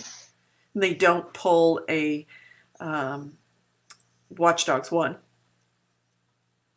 Promise a bunch of stuff and then don't deliver. And then they'll be like, what? I never said it was just a tech demo. Dude. It's actually, AC Wraith says he doesn't like the first person and that killer for him. I will say, I think it's really neat that Final Fantasy XIV has a first person mode. I actually switch in and out of that a lot because I like it. I think it's easier to look around the world like that. Yep. Bad for combat, good for wandering. So. Right. Right. Yeah, just a neat little thing. Forget Your Life says he's having a coffee enema right now. Good for you. Totally. Oh, he's the Arabica beans? Oh, I really like Sumatra. God, I hate that voice. I know. I Yeah. hate it too. You know why? Because I deal with these people all the time. Because you hear it. I hear it all the time in my head when I'm reading next door or something that my neighbors say. It's always that. Yeah. So when you're booting up Warframe tomorrow, I'm not playing Warframe, guys. I'm not playing Warframe. I'm just not. I'm not. Maybe tomorrow. no, you won't. Don't no. lie. Tomorrow we're playing Final Fantasy Chaos. You promised. Oh, are we? Chaos. Okay, I guess I'll make time for that. Yeah. You really should get on with him because he remembers a lot more of the early stages than I do, and was You're able still to. in the early stages. What are you talking about? No, I'm talking about. I played it up to a level 50 character previously. Oh, I had okay. totally okay. forgotten how to fix your UI, things you need to make, things adjustments you need to make in order to make it more usable and user friendly. Totally forgot how to do that. And yeah, I mean, like I can't even remember how to reorganize my hot bar. So I forgot. I've core dumped all that information, but Chaos remembers it. And he was like, "Okay, I know you have your back, so let me walk you through how to clean up your UI like the right way." And he was like, "Okay, go in here and go there and go here and go here. Now unclick this bar. Oh, yeah." He'll give you the down and dirty, straighten your shit out stuff right away. And also, he remembers the early stages of the game and will take you to the more exciting things instead of the more grindy things because I can't remember. I don't remember this game at all. It's like I go into areas, it's like, oh, I vaguely remember something like this. But yeah. Like I'm still fucking getting lost in the game. And I shouldn't be. Tonight too. Yes, tonight too. We will be playing tonight, so maybe you can join us tonight, Nick. Okay. Yeah, I might. All right.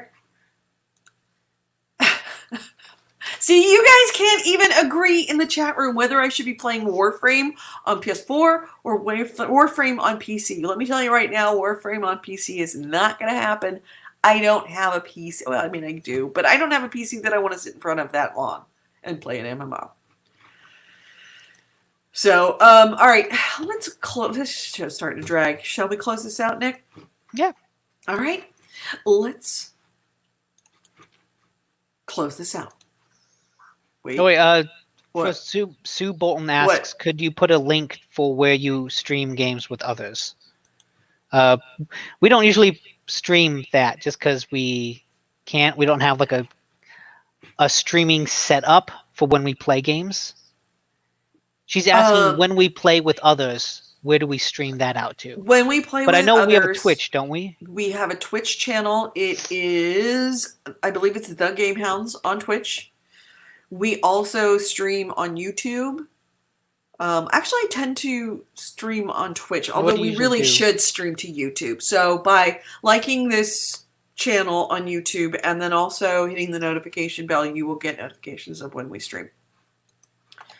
But yes, our Twitch channel is, I believe it is the GameHounds. We haven't streamed we haven't streamed since we did the drunk streaming. Yeah. Can the PlayStation stream naturally to Twitch or YouTube or both? It can do either. Okay, but it can only do one. But not both. Right, you can't do both. Okay. Which was what we kind of had to work with last time. I had to like create a stream and then unify the stream here and then pump it out to YouTube. It was because we wanted everybody on the camera. So we remember we had to go the cameras into Twitch, the Twitch into StreamYard, the StreamYard into YouTube. It was, It was an impressive little workaround that I did, but we made it, and it made it happen. So yeah, I will. If we go live, because we have more viewers on YouTube, and that's kind of our new home. I'm preferring to stream to YouTube. So yeah, like our YouTube channel and hit the notification bell, and you will be notified when we go live, when we stream, and we'll do that. I think more often now, no, especially when we play together, because I hate streaming when it's just me. Um, but when we play together, yeah, absolutely. And you could harass Nick about why he doesn't like MMOs and how wrong he is. They're boring. So boring. So boring. No, they're not. Nothing compared to Final Fantasy VII Remake. Yeah. So there's our Twitch channel. It's the GameHounds, and our YouTube channel is obviously the long gobbledygook. You really should get a devoted channel name. So, all right, shall we close this out now? Yeah. All right, let's close this out. You've been listening to GameHounds, episode 545. We recorded this on May 17th, 2020. I've been Edie Sellers, and with me has been Nick DiNicola. The ways to get a hold of us is gamehounds.net is our website, and gamehounds@gmail.com is our email. Hey, Ryan Stevenson. He is in the chat room for Spreaker. Yes, we record this show live at 10 a.m. Pacific. 11, 12, 1 p.m. Eastern on Spreaker every Sunday. That's Speaker with an R, Spreaker.com. Ryan Stevenson was in the chat room. Hello, my dear. Also, we do this show on a live video stream where you can see our happy, shiny faces, and we also have preview the games that we're talking about on a sides, pull it up on the screen and actually talk about it. You probably heard it on the show today. You can find that at two places. The GameHounds on Facebook or on YouTube at GameHounds Vids. We certainly talk about that a lot. We do have the Twitch stream. It is the GameHounds on Twitch. And if you want to join us, if you listen to us on iHeartRadio or iTunes, please leave us feedback. We would love to have people leaving us feedback for a couple different reasons. One is it helps us know what we need to improve with our show, how we can make it better, how much you love us. We love it when we see new people using us, and especially if you leave comments in YouTube as well. But most importantly, it does make it easier for other people to find us. So do us a favor, like these shows and let your friends know about us. Word of mouth is powerful. And if you've got gaming friends that aren't listening to a podcast or want to add a new podcast or a new video show, have them join us. We would love to have them in the chat room. Again, thanks to everybody in the chat room, including Barbara, Sue Bolton, AC Wraith, Creation Chaos, Forget Your Life, Tev Varti over in Norway. We already mentioned Corey Wallace. If I missed your name, I am so sorry. But thank you so much for listening. Oh, we had one more. Eric Baker, thank you so much. And of course, thank you to all our patrons. Our Patreon is patreon.com/gamehounds. Throw us a few bucks, no obligation, but would be very helpful. It helps keep us going. So until next week, we will talk to you then. Have a good night, everyone. Bye. Bye.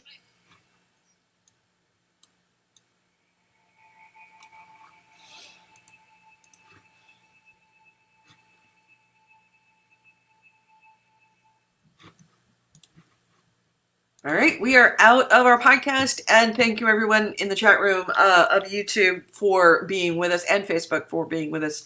We appreciate it. I do have to go because I have to go shopping. Yeah, good luck. And then I've got my other radio show that I do at night because I only get one day off. But, I'll figure it out.